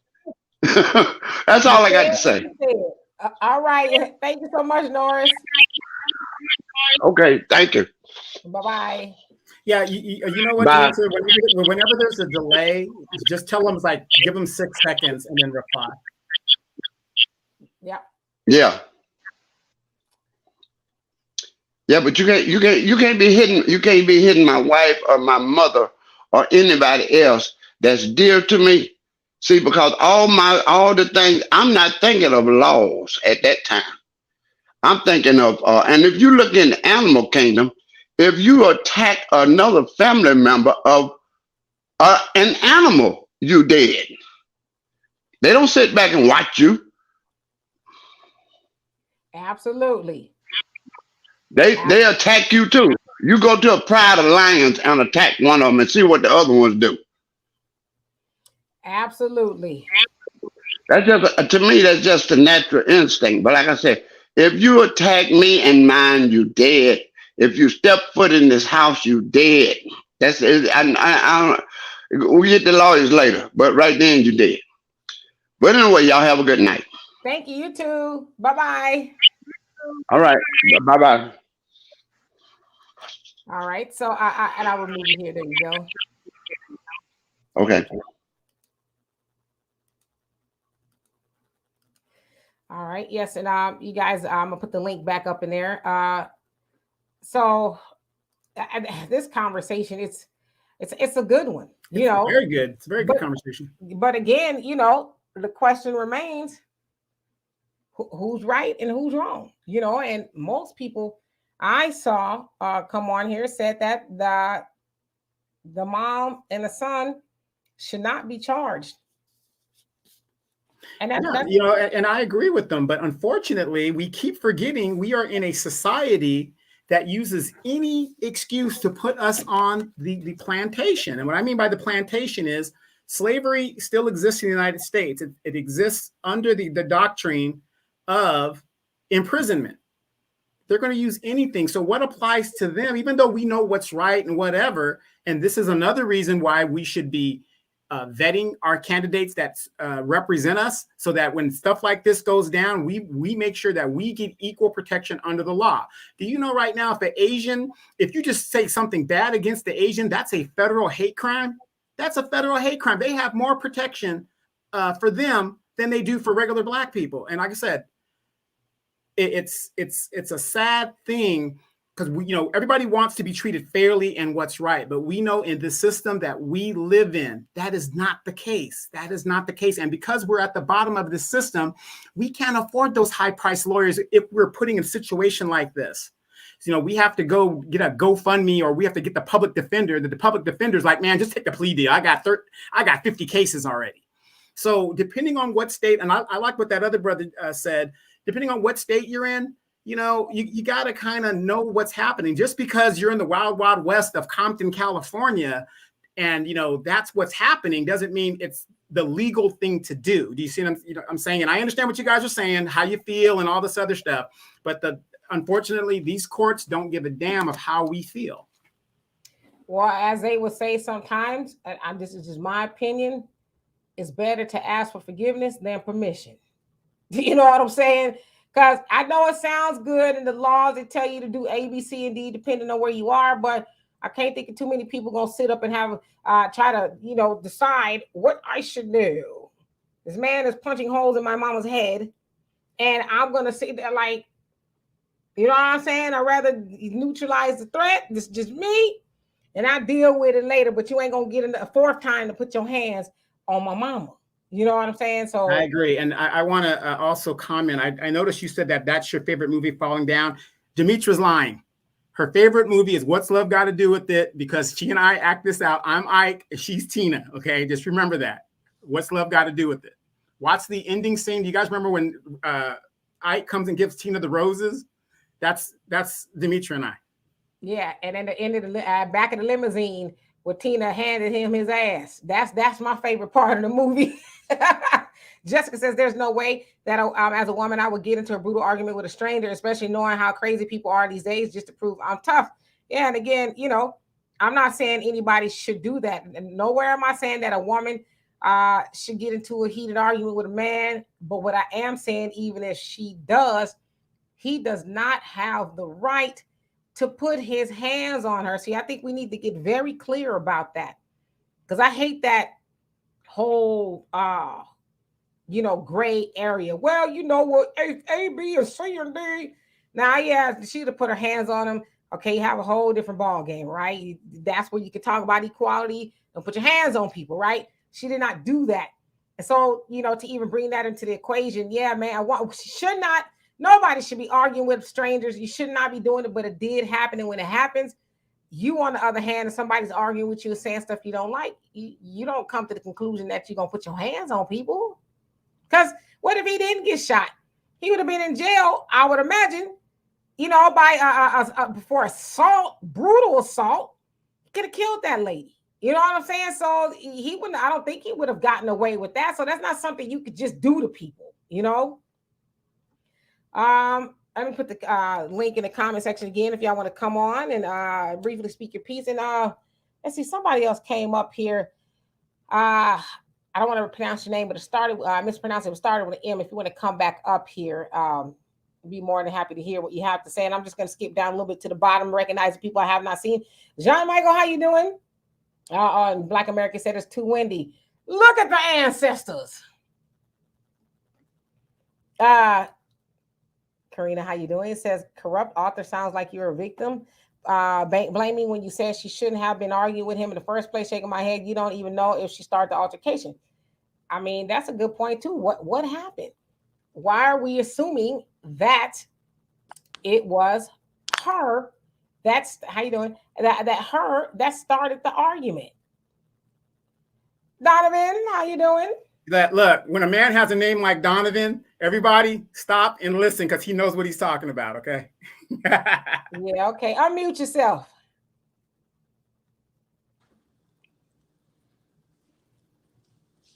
Can you hear me? Yep, we can hear you. All right. Haven't been on the show for a while. Going through some stuff on my end, catching you. Retired now. I'm good. All right. So with this stuff going on, this is in my opinion, I'm a military guy, just like Donovan over there. So this is a complex situation. You have to look at everything. They should have looked at everything. One, why did mom escalate the situation? Put her son into danger. You have to know, as a gun owner, you have to know your state laws.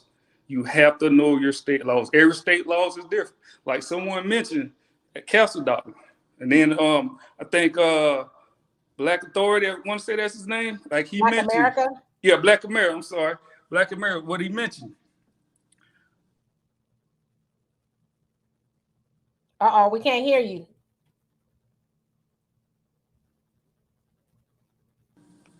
Speak now. Can you hear me? Now we can hear you. Okay. All right. So some states, they want you to do everything to try to de-escalate the situation. Like he mentioned, like, hey, if you got another route to go, try to lock yourself or use another exit or whatever. Like even here where I'm at in North Carolina, when I took the defense class, they said even jump out the window. Like I'm looking at like why would I jump out the window? But they want you to utilize every possible situation to prevent using a firearm. And the main thing that people are not understanding, like others are mentioning Zimmerman and the whatever little white boy that took his little firearm or whatever, you need to have you some firearm insurance. Because if you beat the case, says it's good. You found it's doing the right thing. But the family can sue you. Family can sue you. And that's what everyone is not understanding. Get your emotions out of it. You have to get your emotions out of it. You have to take your emotions out of it, because using your emotions is not your logic. Yes, a lot of stuff you have to process in whatever that little small time frame. But using your emotion, that could cause you rest of your life, mentally mess you up with whatever you done seen. And in this case, her son is finna be doing time along with the mom. And now the son won't be able to hold a firearm, if he is, they get him out for a juvenile or whatever, get out on a juvenile age. He won't be able to own a firearm. That could be the case. But it's very complex. That's just how I look at it. Yes, indeed. Lady Chicago, how you doing? Unmute yourself. Hey, everybody. Thank you for letting me come on, even though I'm kind of like tired because, I got a lot of kids. I've been cleaning up, so I'm a little tired. I want to say this. I live in Chicago, and stuff like this happen all the time. It's all over social media, and my heart goes out to the family. It just said to see something so simple of people just getting into it at a restaurant, and somebody lost their life. And I want to say I've been in situations where I have tough skin, where I had to be the bigger person and walk away, because it's not worth you losing your life or even fighting. But I'm trying not to cry. Black women in Chicago, we are not protected. We're not. I'm so sick of it. I didn't even want to look at it. I kind of didn't want to say nothing, but I seen you guys on live, and he knew what he did when he hit. I'm gonna put my emotions in it because this happened all the time in Chicago. This goes on way too much, where I have lost my friends because of silly shit. How many times does Black women have to go through this to say, stop hitting us, stop attacking us, stop beating us, stop? We raising our damn kids by ourselves. We go through so much by ourselves. It's so hard. And that's all I gotta say. I'm praying for both of the families. I thank you so much, Lady Chicago, for coming on here and speaking your mind. And it's okay to get emotional about that, because I know you're not blaming all brothers, because I know somebody is going to hear what you said and think that you're saying about all brothers, but I think we do need to concede. I'm not, I'm not going to do that, but I live in Chicago. And like I said, when you in this city, they don't care. They don't have no respect for you. That man got a mother. He got a sister. We got to think for a minute. If somebody hits your mother, he didn't have the aggression that he had. He closed his fist and hit her. You can hear her head bounce off the fucking, I'm instantly looking at it like, are you serious? But the girlfriend in there saying he told you to close your mouth, she could have got her ass up, and excuse my language, and interfered and stopped her man from attacking this woman. Over an argument at a rest. They don't know each other. That's the messed up thing about it. We don't know. Stop and letting people attach themselves to you to piss you off that they don't even know you. Walk away. I had to do it. It's been times where I wanted to lay hands, but I had to walk away because my kids is more important. I'm doing something. I brought my kids here for me to love, and I got somebody to love me, which is my children. And I'm so thankful and so blessed to have them, because they grew me up to be the woman that I am. I'm a working woman. I'm a woman of God. And I'm praying for everybody. And I'm praying for Black people to stop. Let's come together. I love my Black people. I love my Black man, and I love my Black woman to death because we went through some shit.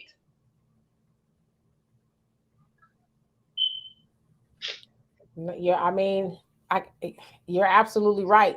We need to stop. We need to stop the madness. And I hear you. I believe that you are validated in what you're saying in regards to, like you said, you live in Chicago, so you see it firsthand. But oftentimes sisters are not safe out there. I saw another video, and I'm not saying anything about the brothers, but I saw a video today of a sister that was on a subway in New York, and a brother was doing the same thing to her, and she said she was charged. She was charged, and you could clearly see him, beating down, if you will. But we need a resolution. Let me ask a question, Lady Chicago, or maybe Dimitri, you might know this too. I know for a while Chicago was leading the nation in homicides and stuff. That's why they started calling it Chirac. Are they still, or did New Orleans take over that title, or was it Baltimore this year? Well, you got to also remember too, that's the media. The Chicago was, I think, rarely ever in the lead. You got places like Memphis, Jackson, right? Right. Yeah, so that's the media that's painting the narrative. Oh, that Chicago, all these, and it's true that there's a lot of crimes and stuff. I'm not saying there's not, but they're not leading the nation. There's other places in the nation that have a far worse, New Orleans, like you said, murder rate than Chicago, but that's the narrative they try to paint. Yeah. I think it's New Orleans right now that's leading, or whatever, from what we know from our communities. But again, I'm sorry to cut you off. Yeah. Once again, thank y'all for allowing me to get on here. I think because Chicago is so big, they can't really data that. They can't really, put that on a chart on how many murders. They don't know because it's so big and it's so many people that live here. I'm not looking for anything to be at the top. I'm looking for Black people to come together. Where's that chart? I don't want to see a chart of Black people getting murdered every damn day. I don't want to see that. I want to see the coming together, the building, the making better school, making healthcare more better for us, because we don't even have no damn healthcare. So that's a chart where so many Black people die for stuff that's curable, but they don't have any medical care. I want to see children go to school and learn more. They don't have that in Chicago schools. Chicago public school is the worst school system in the nation. That's not being talked about. Well, can I ask you this, Lady Chicago? Because a lot of what you're just saying, I agree with you wholeheartedly, and it's in every neighborhood. Why is it that wherever there's a big Black community, we have the same issues, no matter if it's California, Chicago, New York, Atlanta, New Orleans, Florida, wherever it's at, right? Now, and and you guys know I'm the recovering Democrat. Have you noticed you guys just put in a so-called progressive Black mayor into Chicago who was supposed to address these issues when he ran and got overwhelming Black support. Since he's been in office, he has done zilch for the Black community. So what I'm saying is, what we got to do to address the issues you talk about is start showing these Black servants that we put in office. We do it. We put them in because they look like us. Start holding them accountable, and maybe we can do what the immigrants are doing, and getting it right off the cuff. And I totally agree with you, but I would say the wound in Chicago from 2012 to now, the wound is so deep that we cannot really, you can't put a band-aid over it. It's like, what are we gonna do? It's so many people. Yeah, they go out here, they vote these people in because they look like us. They don't care. They feel what Black people feel nowadays is we have that voice to put our own people in office. But at the end of the day, white people have ran this city down into the fucking ground. Excuse my language again. All these guys getting out of jail for wrongly convicted, it started in 2019. Chicago is not a death penalty state. I don't believe in that, but it's not, because of the CPD is so bogus in this city. So this is, to me, I feel like I don't vote anymore because I feel like we never get an answer. We never get what we want. But some black people feel like they want somebody in the office and this the voice that they speaking and they don't care about it. Some people just take as is. Absolutely. Let me bring JBWR into the conversation. How are you doing this evening? Unmute yourself. Can you hear me? We can hear you. How you doing today? Hey, how's it going? First time caller, long time listener. All right, now that's the first time I've ever heard that. I've always heard people say that when they call in places, but all right, speak your mind. All right. Hey, thanks for pulling me up. This is a fantastic, great debate, man. And I think it touches on quite a few issues in our community, right? For one, Lady Chicago seems to be off point, right? I live in Chicago. I've lived on the south side of Chicago my whole life. And in my adult life, I moved further on the east side, which is very, very dangerous, right? There's no place in Chicago where you can say that you're completely safe, right? That's can be said anywhere in the country. No place is 100% safe. So we always have to maintain a swivel, right? We have to stay conscious of what's going on in our environment, right? And if we know that we're dealing with someone that's unstable via their body language or even the words that they use, why even continue, right? And, to also continue, why is it that it's okay to say that black men are the reason that these things happen? It takes two to tango everywhere, right? You just can't say black men are the main cause of these things. We can't say that black men are destroying our communities. I am a black man. I have 2 black sons, right? So those sorts of comments actually hit home because it paints a wide brush. And when folks start saying that, all of our young black men, all of our would-be scientists, all of our would-be doctors are assumed to be dangerous and aggressive. And that's disruptive to our community. How can a black young man, how can a black boy move forward in this world when he's already stigmatized like that? And he's not just stigmatized by the white man or the Asian man or the Arab or the Mexican. He's stigmatized by his own women, the females in his community. We can't move forward past that unless we all develop some team unity. If there's a problem with black men, we need to figure out why is there a problem instead of blaming them. Lots of these unstable, unhealthy, uncouth young men, they come from single parent households raised by single women. That cannot be ignored, nor should be. I've had friends, I've lost friends, friends to the streets. I've lost them in the penitentiary, all this and that, man. And you just can't ignore their stories. You can't ignore their backstory. I'm not excusing this unstable man. I seen the way he punched that woman, and I was surprised she took a second shot, man. He hit her so hard. And that young 14-year-old black boy, who y'all keep calling a black male, that young black boy had to step up out his growth cycle to become the man his mom should have had present. I'm not saying women should walk around with their men at all times. I'm saying if she was conscious as to how to approach this situation, we wouldn't even be talking about this. And I'm going to say this. I personally have not called him a black man, and I haven't seen anybody else call him a black man. So maybe somebody else that I didn't in the see comment section, or I didn't see anybody in the comment. But I'm not saying they didn't because I don't, 100% read them all. I never called him a black man. I've always referred to him as a black boy, and I agree with you. We should not be stigmatizing black men. But I will say this because I got to, just like y'all impress upon black women to do better. Black men also need to do better because, as I always tell Donovan, and when he says all the single black mama, it can't be a single mama without an absentee daddy. And of course, by now, and I know it's kind of a thorn in a lot of people's side. Y'all have heard the video of Dr. Umar Johnson challenging the brothers that said that black women are masculine, and he broke down why. And I don't want to really get into that, but the point that I'm making is it took 2 to make that child, and it's going to take 2 to raise that child.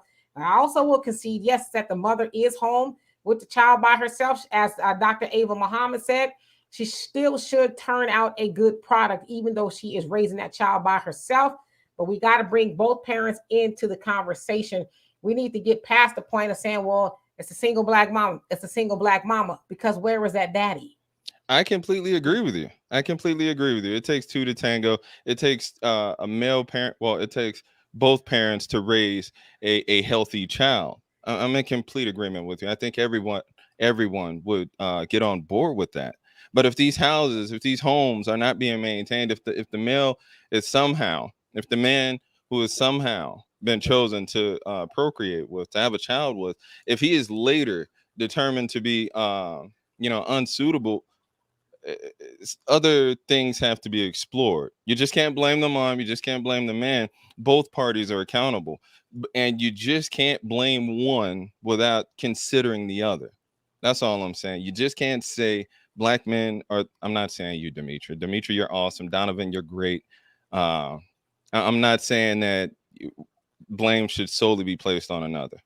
I'm saying we have to consider both sides of the story, and it's a great show, by the way. Thank you so much. Yeah, no, and I appreciate that. Yeah, we always got to have that conversation about bringing both parents into the conversation. And I know a lot of times, especially, and I feel like I'm talking like, very smooth and, just, I like your voice, by the way. You know what I'm saying? I was like, we need to bring both.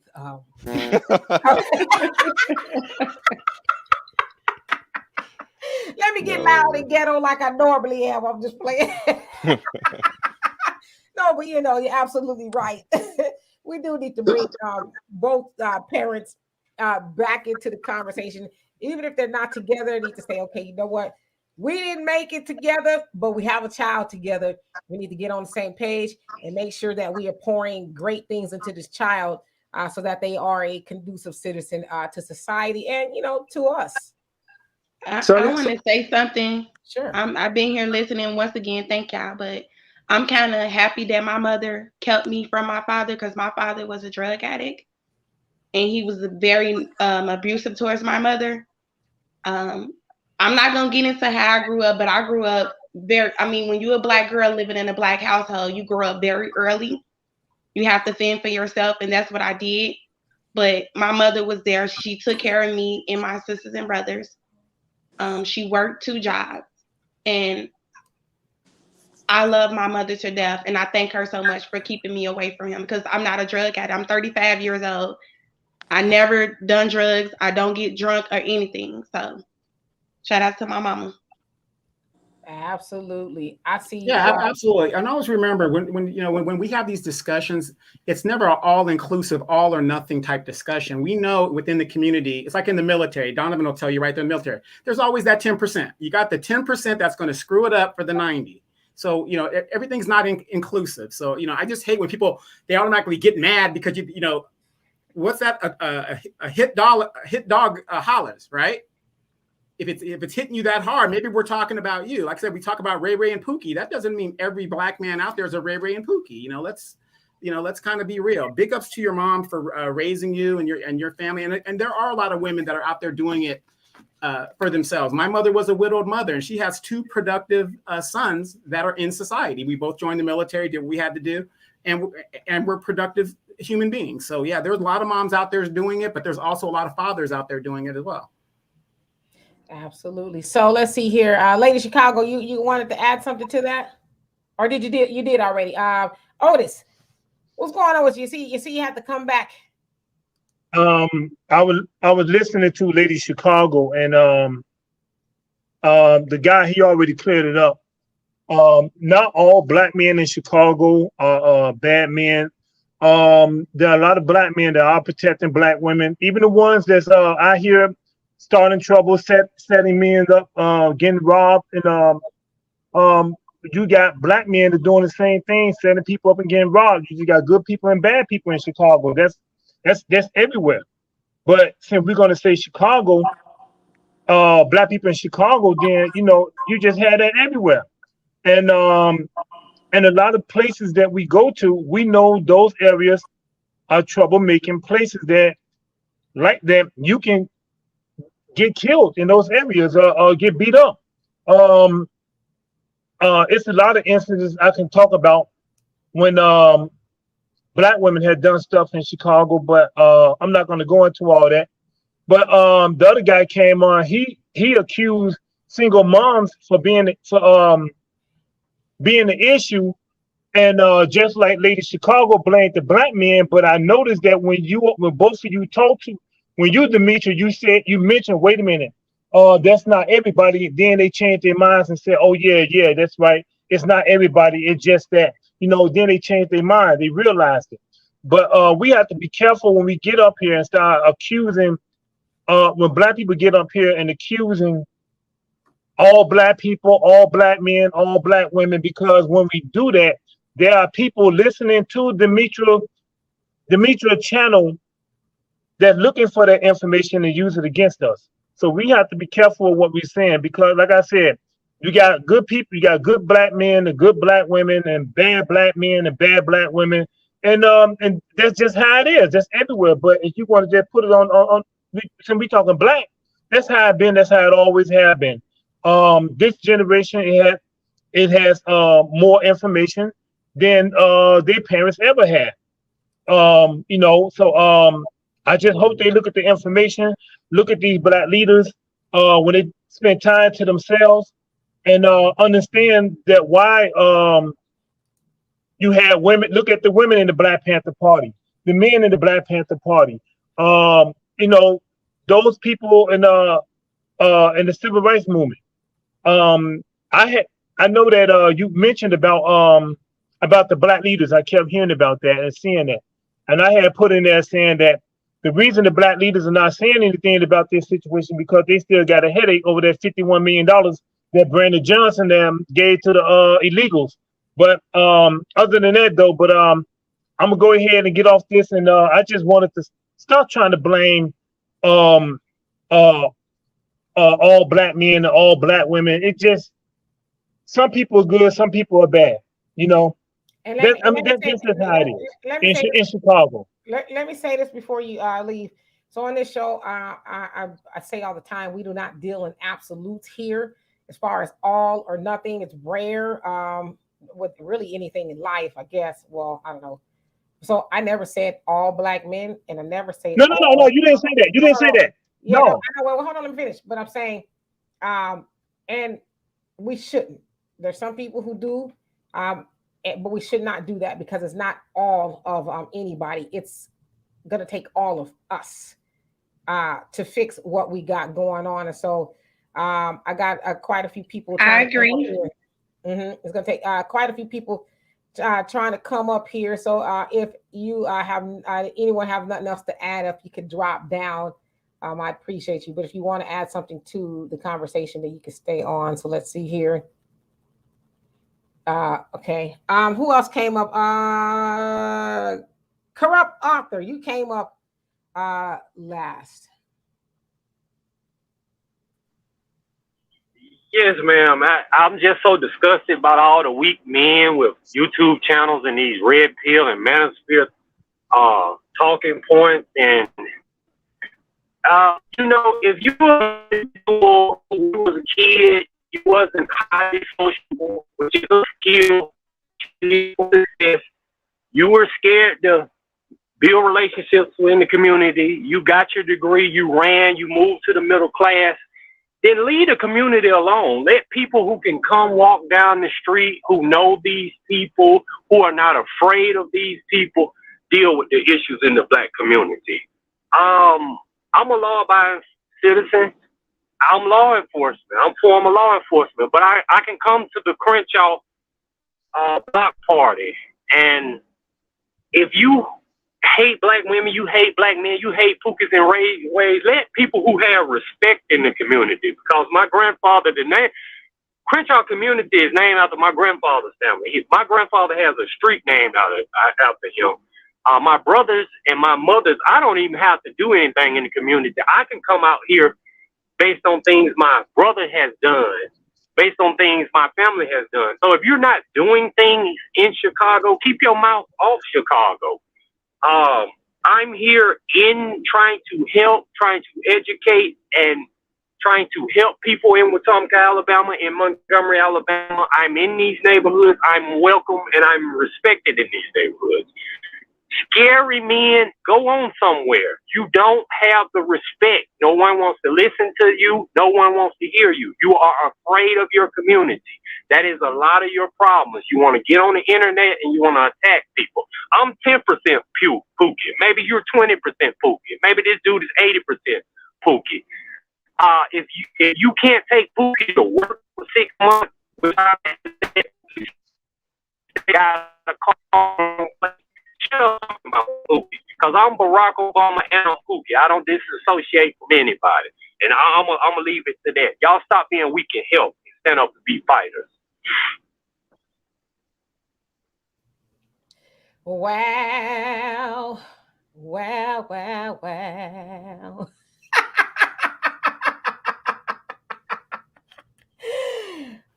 This is a great comment. I know Yeah. you're busy moderating, but in the comments, I mean, these people are just on their points on both sides of the issue. So if you have one opinion and another opinion, both sides are throwing good conversations. And this is what we need in our community, because unfortunately, the symbolism isn't working for us anymore. Can I say something? I want to say one thing. Sure. I wasn't blaming all Black men, but in that video, you see is a man standing behind her, and then you see other people recording. Why didn't people come at me, but why didn't the man put the recording down and interfere with it? Why didn't the man behind her stop this man from punching her? Nobody, I mean, people always saying stop blaming, but if you constantly see this in your community where Black people pull out their phones and record shit instead of interfering, ain't nobody helping nobody. I don't record fights on my phone. I'm not finna do that. I go to Indiana to go shopping and go to the restaurant. Can I ask you a quick question? And this is just a question I'm just asking. There's no underlying movement to it or anything like that. Is there anything stopping you from staying in the environment that you don't like to be in? Is it an economical thing? I mean, why, if you're from a bad area, let's say, what's stopping you from moving your children to a better area, you yourself to a better area? I mean, maybe even get a new start in something new. I mean, is this something that you just want to be close to your family, or what's keeping you in the bad environment? I have to take a deep breath on this one. Like I said, I have 5 kids. It's not easy to just pack up and move. It's not. It's going to take a lot to get up out of here. But like I said, I'm going to stay prayed up. I'm not afraid of anything because, like my mama say, the devil, don't never let the devil steal your joy. Ever. Because that's what the devil do. Always be happy. Always look at something. Even though I live in a terrible neighborhood, but with me and my kids here and me making it as a parent and going to work every day, that's all I need to do. If I get up out of here, I get up out of here. I don't feel like, in my mind, I feel like I am in a better place because my kid's safe. I'm going to put it like that. And let me add on to that. And Michael, I see you waiting very patiently. And Leotis, thank you so much for becoming a member. I love and appreciate you. Everybody can't afford to get up and leave. And it sounds easy, but it's not really. When you think about the cost of moving and maybe to another state or whatever. But Tawana also made a good point that there are men in Chicago that are helping. You have Brother Tyrone Muhammad, his group. Don't you have New Era Chicago? And that's where the Black Panthers were as well. I don't know if they're still there, but you do have a copious amount of, you got the Nation of Islam that is there. And even men that are not connected to an organization, got a lot of Black men who are, stepping in and helping, trying to make the neighborhood a better place. So that's why I said we cannot deal in absolutes and say that, and I'm not saying anybody's saying this, but, all Black men are attacking or no Black man is helping, because we know that's not true. And I covered Brother Tyrone Muhammad quite a bit, even when he walked into or up to the nail salon rather, and put a brick out through the window at the behest of the sisters that went right back, when an Asian nail salon mistreated them. So yeah, and the reason I asked that is because my experience and my background, it doesn't relate to where you're at, Lady Chicago. So I'm just asking a really an honest question to why, like for me, from where I'm coming, you just pick up and leave and go to a different area. But that's my reality and not yours. And you clarified that. So thank you. You're welcome. Michael, how you doing? Doing okay. How about you guys? We're doing well. What's on your mind? Yeah, I just want to speak to what Donovan asked earlier about relocating to a better area, and just been thinking a lot. Not too many people can afford to relocate, and it's also beyond economics too. And I want to bring the social, because if you move, like, let's say, like, in a city, there are better job opportunities that pay more, right? That's great. And the homes, seem to be affordable. And yes, that's true that kids will feel safe, but at the same time, we have to ask ourselves, this critical question: will our kids fit in a new environment where they might not be able to have access to social services, um, other not nonprofit organizations? And also, it takes time to get to know the community and to meet different people. So it's not easy for kids. It may be easy for parents because they see the employment opportunities, housing, safety, and also to move to more like safe area. You also have to think about like the school districts, because a lot of school districts are tied to property taxes, and it's been going on for like I said, so many years. So there needs to be a policy change for like some people who want to relocate to a better area. There needs to be like I said, like a voucher, transportation, subsidy, eliminating like restrictive school zone policies to make it safe. But I also add that cash payment reparations needs to be on the table for Black American descendants of slavery to close and reduce the racial wealth gap. And this question I want to ask you guys: what do you think it would take to form the new Black Panther Party, like 2.0? Do you think it would take a lot of millennials or different generations, or do you think it would take a collective effort? Thank you. You're welcome. Thank you, Michael. To form another Black Panther 2.0. Well, there is some forms of Black Panther parties around the nation. Are they like the ones that we saw at their heyday in the 60s and 70s? No, I don't think so. But I think we know what happens to any Black organization that tries to, rise up and even unify. We've heard that before. The greatest threat to the United States of America is Black unity, has been said before. But I don't think it would take a lot. But when you see organizations like the NFAC under that of Grandmaster Jay and what happened to him, that's done on purpose to deter people from starting organization, taking up two-way rights and things like that. So it's not going to be hard. The problem that we have now, though, nowadays, is we want to do everything on the internet. What did they say back in the day? The revolution will not be televised. Now it's on Facebook. It's on YouTube and everywhere else.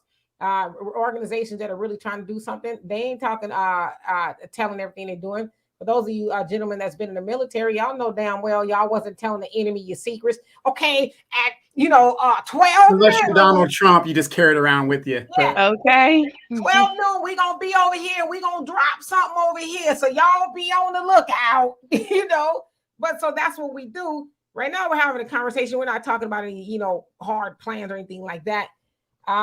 It's doable, but it just needs to be done the right way. And hold on a second. You take something like the Nation of Islam. Their organization, however, they're doing it smartly. They're not picking up guns and doing all that because they already know. So they're building a nation, which is what we should be doing. Yeah, and I just want to add real quick. Now, Lady Chicago, I hear what you're saying and everything, and that and it's a great answer, and I love it. But I want Black folks, especially those younger folks, the millennials, the younger people, to realize you've got these people, migrants, that are coming here with nothing. And the Democratic Party is giving them everything to move where they want to move. They're shipping them over here. They're shipping them over there.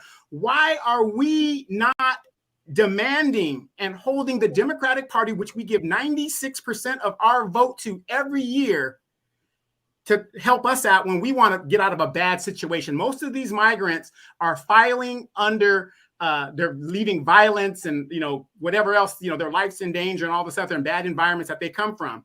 Why aren't we getting that? And we pay taxes. Miss Lady Chicago, you pay taxes here. It's crazy. Let me address this here really quick, and then Otis, I'll give it to you. And then we're going to go ahead and get out of here. Leota says, see, I'm seeing some comments already attacking Lady Chicago for having 5 children. This is what frustrates and irritates me so much. Why must some of us make unnecessary attacks on our people? I saw those comments, and yeah, I didn't read them because I didn't get the point of that either. Berating her for whatever situation she's in. I just think that's low-hanging fruit to do that. Let's be solution-oriented. What I would say is I'm 35 years old. I am not 21 or 19 or whatever. I'm a grown woman. I have my own house. I take good care of my kids. I don't have to prove that to people I don't know. Once again, it's always somebody that's trying to judge you for having kids. There's nothing in the Bible that say women is not supposed to have children. I'm a woman and I have children and I take good care of them. I'm praying for the people in your comments. I'm praying for you guys, because judging me is not gonna make your problems go away. I'm happy. I have a good job. What else do you want to know? Do you want me to you want to tour around my house? You want to see how well they're taken care of? Yes, I'm a single mother and I'm protecting my kids because my kid's father was killed in the city of Chicago. And I'm doing it. And thank God to his family, because they been helping me for years with my children. So y'all got any more questions? What else could they say? What else could y'all do? Y'all don't know me. I haven't even showed my face on here. I got on here to speak about a situation. And I thank y'all so much for, but like I said, these are my kids. I brought them here for me. And through the grace of God, I thank God every day, because God ain't complaining. Stop playing with me. And you know what? I don't even think you need to explain yourself. You don't need to explain yourself. I saw the comments and I didn't address them because I just think sometimes people engage in the unnecessary. And I love y'all to death, but come on now, some of y'all tripping. You know what I mean? And she doesn't owe you an explanation because she ain't asking you to help her in no way, shape, or form to do nothing. Never. So, I never got on the internet to ask anybody for no money. I have talked on the radio for 3 years. So I have conversations like this for 3 years straight. And this is what I love to do. But if somebody gonna attack me and say something about my children, they well taken care of. God bless y'all. I'm praying for y'all. I ain't gonna never be mad at you. I love your spirit. LS, how you doing? We about to get out of here, but what do you got to add on the conversation?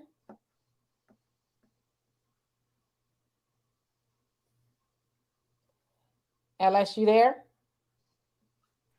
I said, hey, I said I want to do a show with Lady Chicago because I do a lot of calling in myself. But man, that situation was wrong all the way around. I mean, we don't know what was said before. It doesn't justify escalating the situation like the guy did. But good night for him to lose his life like that.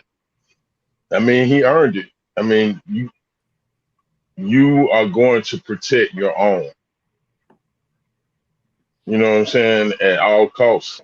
And if that's at the expense of someone else's life, that's what it may end up being. Of course, we want cooler heads to prevail, but when you're in a situation, it's much different than judging it and being outside the situation. So how people react, is determined by the playing field. And it sucks that it's our own attacking our own again. And all kind, I mean, that was all over that entire situation because it was all us. And I have been in a similar situation. It was even weirder for the fact that it was a FedEx. It was a lady working there, and she was being attacked by a lesbian, a black lesbian. They were both black, and she wasn't being physically attacked, but she was being harassed on her job. And there was nothing said to the lesbian because it's like, how do you even handle that? How do you even step in and get into someone else's situation when it didn't escalate to touching, thankfully? But I mean, it's just weird now. I mean, like y'all said, kids need two parents. They need a father and a mother, to be clear. And that's where we have to start. That's all I Absolutely. wanted to add. Well, thank you, Otis. What do you have to say?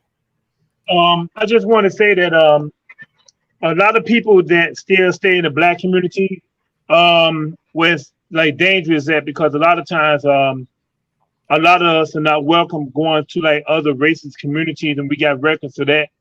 And one thing about safe communities, one thing about the South Side, everybody from Chicago, they know about the South Side, how it's coming up with black-owned businesses. Like I said before, on 75th and Michigan to 75th and Cottage Grove, those are majority black-owned businesses. And I haven't heard any crime in that area since I discovered it.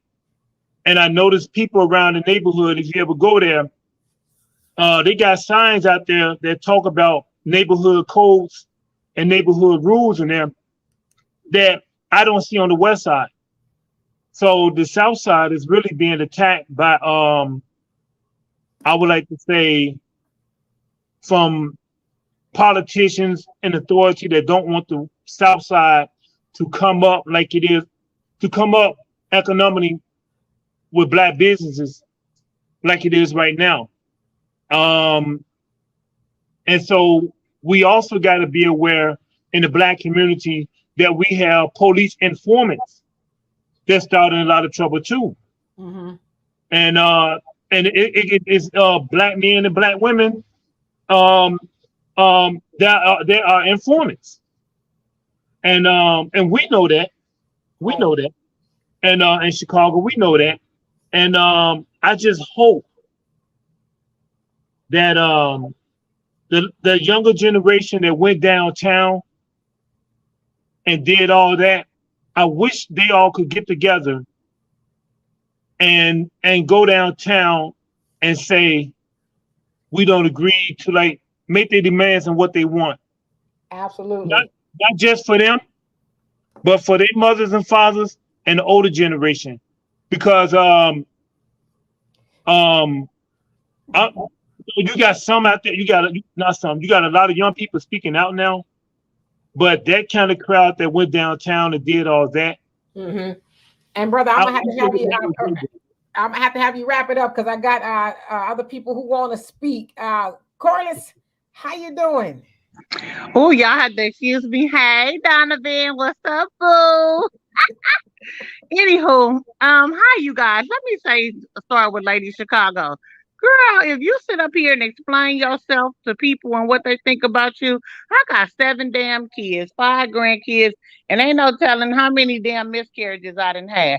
I wish I would sit up and explain something to these sorry ass people, excuse my French, in the comments that got something to say. Girl, bye. Act like you don't see them. And I don't care how good you take care of your kids. You don't have nobody no explanation. I got 7 kids, and I wish they would. Now, to the point with the people, the little boy and his mama in Chicago. That's anywhere. That is anywhere. It ain't just Chicago. I wish I would be somewhere, and I'm very mouthy. And I'm not going to shut up because I've been seeing some of y'all comments about she should have been quiet. That lady didn't have to be quiet. I don't give a damn what you say. You still don't put your hands on nobody's damn mama. Period. Right. You don't have that. People can say what they want to say. You have a freedom of speech out here. And I'm like I said, I'm mouthy as hell. And I got some big boys. No matter which way they going, you better believe somebody step to their mama, they gonna step to them. Period. He had no right. And this ain't the first time he didn't put his hands on some woman. He hit her like she was in a damn boxing ring. And he gonna say something else. Say something. I would have peeled his cap too. You damn right. Like that lady say, you play dumb games, you get dumb fucking prizes. You quit going out here thinking you could just roll over these women. You can't do it. And the girlfriend, from my understanding, she in the background egging it on. So I'm sure he was whooping her ass too. Like that just really did something to me. Y'all mad because this boy came in here and shot the other boy? I wouldn't give a damn brown Chinese. Would have been mad if he was Mexican? You'd have been mad if he was white? Would you have been mad if he was Puerto Rican? It don't matter what damn color he was disrespectful. And the way he hit her, he got everything he deserved. Now come on over on my page and say something slick to me, because I got something for you. I promise you I do. But no, he told his bad choices. He did that. And I don't feel sorry because his mama got to bury him. Stop putting your hands on people. And she didn't have to shut the hell up. She could have kept on talking because a real man gonna walk away, period. Yeah. That's I'm disappointed in the men that were there that didn't try to stop it. I'm surprised that I was really like surprised that those guys that was there, they didn't try to stop that. No, you wasn't surprised because they wasn't. Yes, I was. Yes, I was. You couldn't be. You can't tell me that. You could be surprised that them people don't stop it. You can't tell me how I feel. In the background. Listen, this is what I'm saying. Are you from the South Side? My people in Chicago. Okay, on the South Side in that area. I mean, at that restaurant. That place is known for trouble. I have been there only a few times, and I seen how stuff started to build up and stuff at times, and that's the main reason I started going over there. Plus, I became a vegan. But my thing is, I'm saying it. The reason I said I'm surprised that the men didn't step into that, because on the South Side, on the South Side, being around different groups out there, there was talk about that kind of situation, about men putting their hands on women just because the woman say something, and them guys got their feelings hurt. I feel like this: if you got to punch a woman like that, you're a punk, you're a coward. It's something wrong with a man that the way he hit her. That I'm just surprised. Like I said, I'm just surprised in my conversations with the men on the South Side that nobody's tried to stop that. I'm just saying, because if I was there, I would have stopped. I would have told the dude, no, don't do that. You know, like I would have said something. I wouldn't have threatened him. I would have said something to calm him down, to let him think about what he's doing. If that wouldn't work, I would have got between them. I'm just saying that's just what I do. That's what I do. Gotcha. So I'm just saying. Right. Yeah, So, but the lady that just got through talking, that I was asking, was you from the South Side, because I wanted you to verify what I was saying about the black businesses on 75th Street in Michigan to Cottage Grove, about all those being black, and about the crime, like in how there's barely any crime in that area. And let me say this, because I get the whole black business aspect of it and everything. But they weren't in a black business, and no. I know, but I'm saying, but it was black people in that black business, and for whatever reason, an argument ensued, and the black man put his black hands on that black woman, and that black woman's son came in there and helped his mama. So I get what you're saying about the business, but I think in this aspect, it really doesn't have anything to do with business. I think it has everything to do with the lack of emotional intelligence, right? Yeah, I mean, stuff takes place all day long. Road rage. I mean, here in Houston, When I first got here, I was seeing on the news people was following people home and having shootouts and stuff over some road rage. I know somebody whose a coworker lost a son in a road rage incident. So people just don't have the ability to say, you know what, I don't like that they cut me off, or I don't like that. I don't know what happened in that restaurant. Somebody cut in line. I don't know. I don't like it, but you know what? I'm gonna just sit back, order my hot dog, and I'm gonna leave, and I'm gonna leave alive, right? Like we don't have the ability anymore to say, I'm gonna walk away. It ain't that serious. I'm not gonna take it personally because they said they didn't know each other. The woman didn't know the man, they didn't know each other. So why are you taking stuff that personally? Like, as mad as he was, whatever she said or she did that he didn't like, he took that personally to the point of subjugating her by giving her, potentially deadly blows to the head. How you gonna take something personally of a stranger? And you don't know. And then this was my thing. The restaurant owner didn't do it either. He said, say something else. Like, I want you to. What you thought she was gonna do? Clearly, she wasn't gonna back down because she already let you know from the beginning. So, like I said, either way it goes, if you're a real man, at the end of the day, wait a minute, hold on. I disagree, Demetri. You are supposed to adhere to the law and not involve your child. You are supposed to handle it yourself.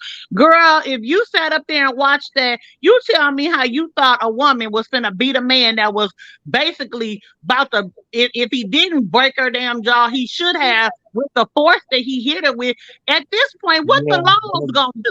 Because the laws ain't doing nothing in Chicago, and I can tell you that firsthand because my sister are down there. And I agree with you. And I don't mean to cut you off, but it seemed like to me, if the son would have never fired that shot, the girlfriend would have jumped on her too. I'm from Chicago. It was a matter of time before she started hitting her too, but the son had fired that shot, and you see them running out the store. So she wouldn't just got hit by him, she would have got jumped by her too. Because to me, it seemed like to me that for me. I'm sorry. Right. It seemed like to me that she got into it with the girlfriend. And that's what they do in Chicago. And the boyfriend started calling her out her name. Like we see the little small part of the video, but I feel like she got into it with the girlfriend first, and then the boyfriend stepped up and said something and attacked her. Because I've read, like I've watched all different angles of this, D. And I read where, like I said, the girlfriend was egging him on to keep him frustrated, keeping him going back and forth. So what kind of broad are you? Because you ain't no woman. You a broad. And now you sitting up there crying and, ooh, he got killed. Well, you should not have been egging him on. That's why I say you don't know the mindset of people. And then I'm going to tell you like this. I just told my mother the other day, I remember somebody threatened her at work. My mama didn't even know till a couple of days ago that years ago I showed up at her job and I told them, I don't care what you think me and my mama go through, but you keep on and I'm going to come up here and I'm going to tear the whole place down. And I went to her job. After I left that day, she didn't have no more problems. You know why? Because they knew her daughter was a whole fool. You just not going to be around here playing with people's mamas. There you go. Absolutely. So I see Arson. I think if you want to come on briefly, because I know Donovan trying to get out of here. I just seen another comment. He protected his queen. He protected his queen from what?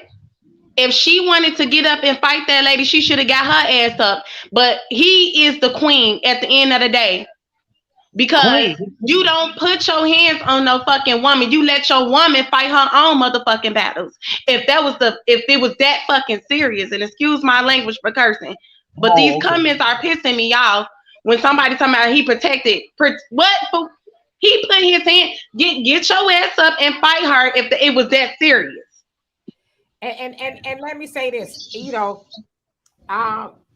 I've been doing this a very long time, and I always say, y'all gonna come on here Y'all got to have tough skin. I know sometimes the comments are, kind of brutal, but never take anything personally, especially personally of things of people you don't know, right? Because that's kind of the situation that happened in the restaurant. Those people didn't know each other, and somebody took it too personally, and the rest is history. Somebody mama having a funeral, and somebody your mama, trying to get out of jail along with her son. So we got to get to the point where we just say, man, forget you. I don't know you. Go ahead. You want to cut me off? Go ahead. I agree. We just got to get to that point and stop taking everything personally, because there's a lot of people 6 feet deep and doing life behind taking something personally. Arson, how you doing? I'm good. Yourself? I'm doing well. What's going on with you? And Donovan. I don't have a lot of time. I was just gonna respond to some people in comments and stuff like that.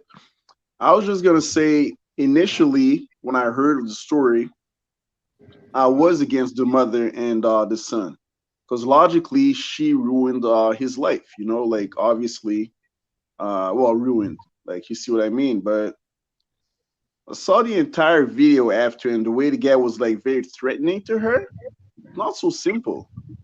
It's easy to say that they were wrong, but this guy he seemed like he was ready to kill the woman. Really, I know he only had his fist, but the way I looked at it, it was like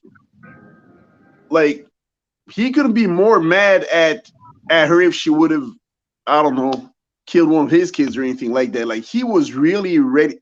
No, I'm sorry. I think on the spot, the way she reacted was, yeah, she could have done this, she should have done that, she should have called 911, she should have called. Yes, I agree. But the way she's thinking, she's a licensed carrier, her son is in the car.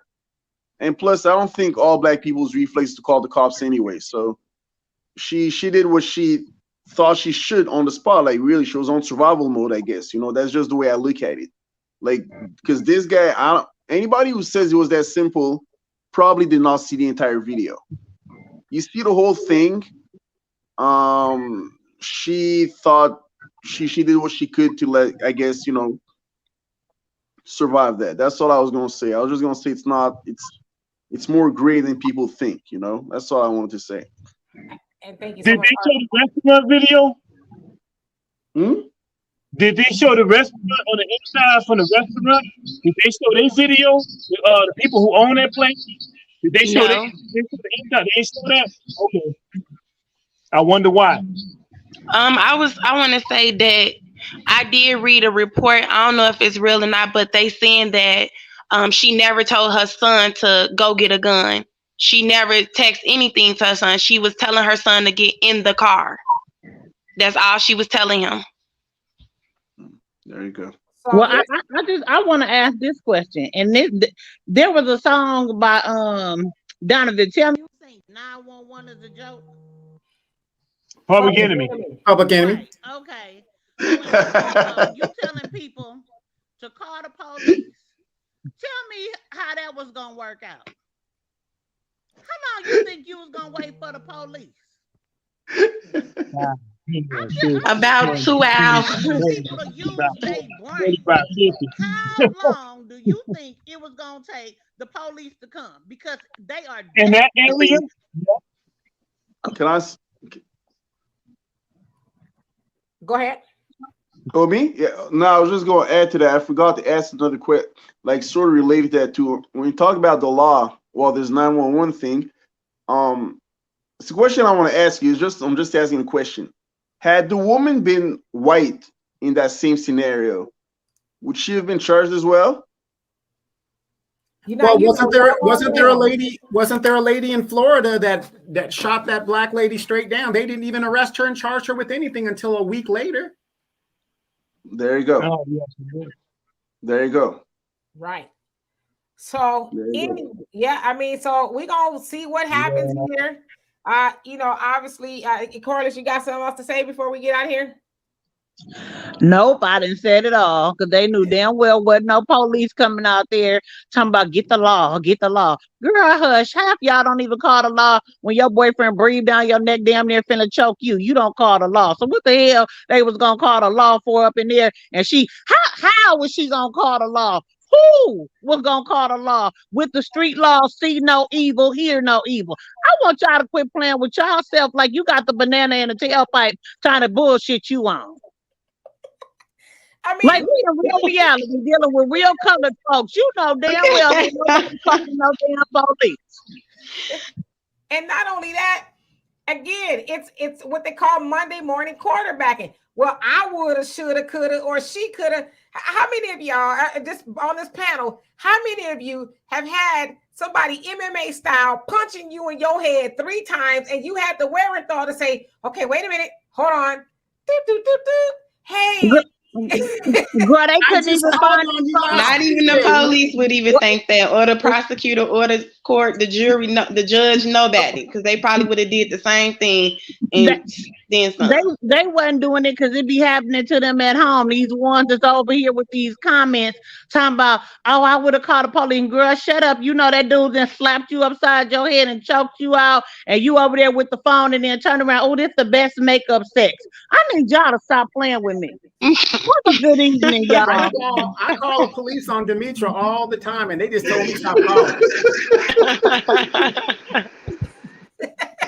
Court is crazy. No, So anyway, I love these two. I love you guys. Oh, God. We're going to get out of here because we could be here forever. But we will be back here live, Donovan and I, on Tuesday. Listen, I just feel like I have to say this. Last Wednesday, I was reading the comments. Wealth Wednesdays is what it is. And our guest, Walter, he made a lot of people mad. I was like, yikes. You know what, though? Y'all were validated for being mad because he was What saying... about? Yeah, Walter on Wednesday. Y'all have to go check it out. It gives me anxiety to even think about it. We were talking about reparations, and he said some things that made sense. But Arson, Walter.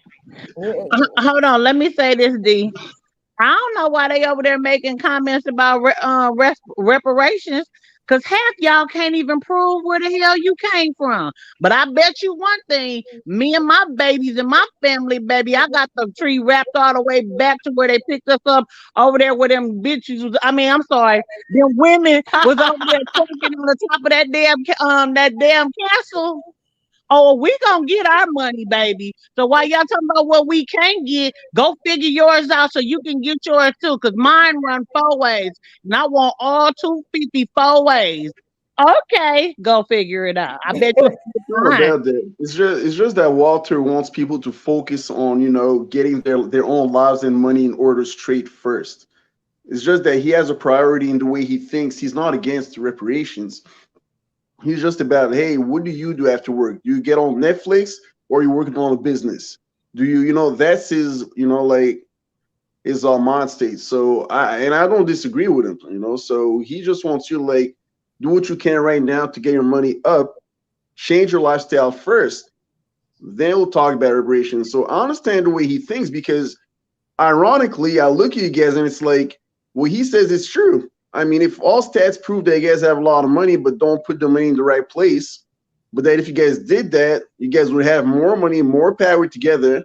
Ironically, you guys would be in a better position to ask for the reparations, which they've been trying to ignore you guys for so long. Anyway, whatever. I don't get into all that, but bottom line, he's just trying to say stuff like, do what you can first. D. Let me say this, and then I'm gonna get up off of here. I'm not gonna open this mic up no more. When did it start? The end of early 2019. Y'all got reparations, EDD. Some of y'all got a few million. Where y'all money at? I'll wait. You got reparations and some. And your ass broke. You was in Vegas twerking, Your hair was to your feet like Rapunzel. Your nails was long. Your feet was done. Louis, you got Range Rovers and all. These girls don't need no damn reparations. They had enough money to open up a whole bunch of businesses and some weed spots, and they broke. They don't need no more damn money. Oh, you know what? On that note, I'm gonna get out of here. We'll continue. I don't know or not that on Well Wednesdays. But anyway, yes, indeed. I love you all dearly. Thank y'all so much for your contribution to the show. We have ways to donate to the channel if you see fit to do that. Thank everybody for liking, subscribing, everything in between. And we'll see you guys live on Tuesday and then on Wednesday. And of course, every Sunday at 5 p.m. Central Time. So you all do be blessed. Have a great rest of your evening. Peace. Love, peace, and happiness. Thank you, guys. Take care. Bye-bye.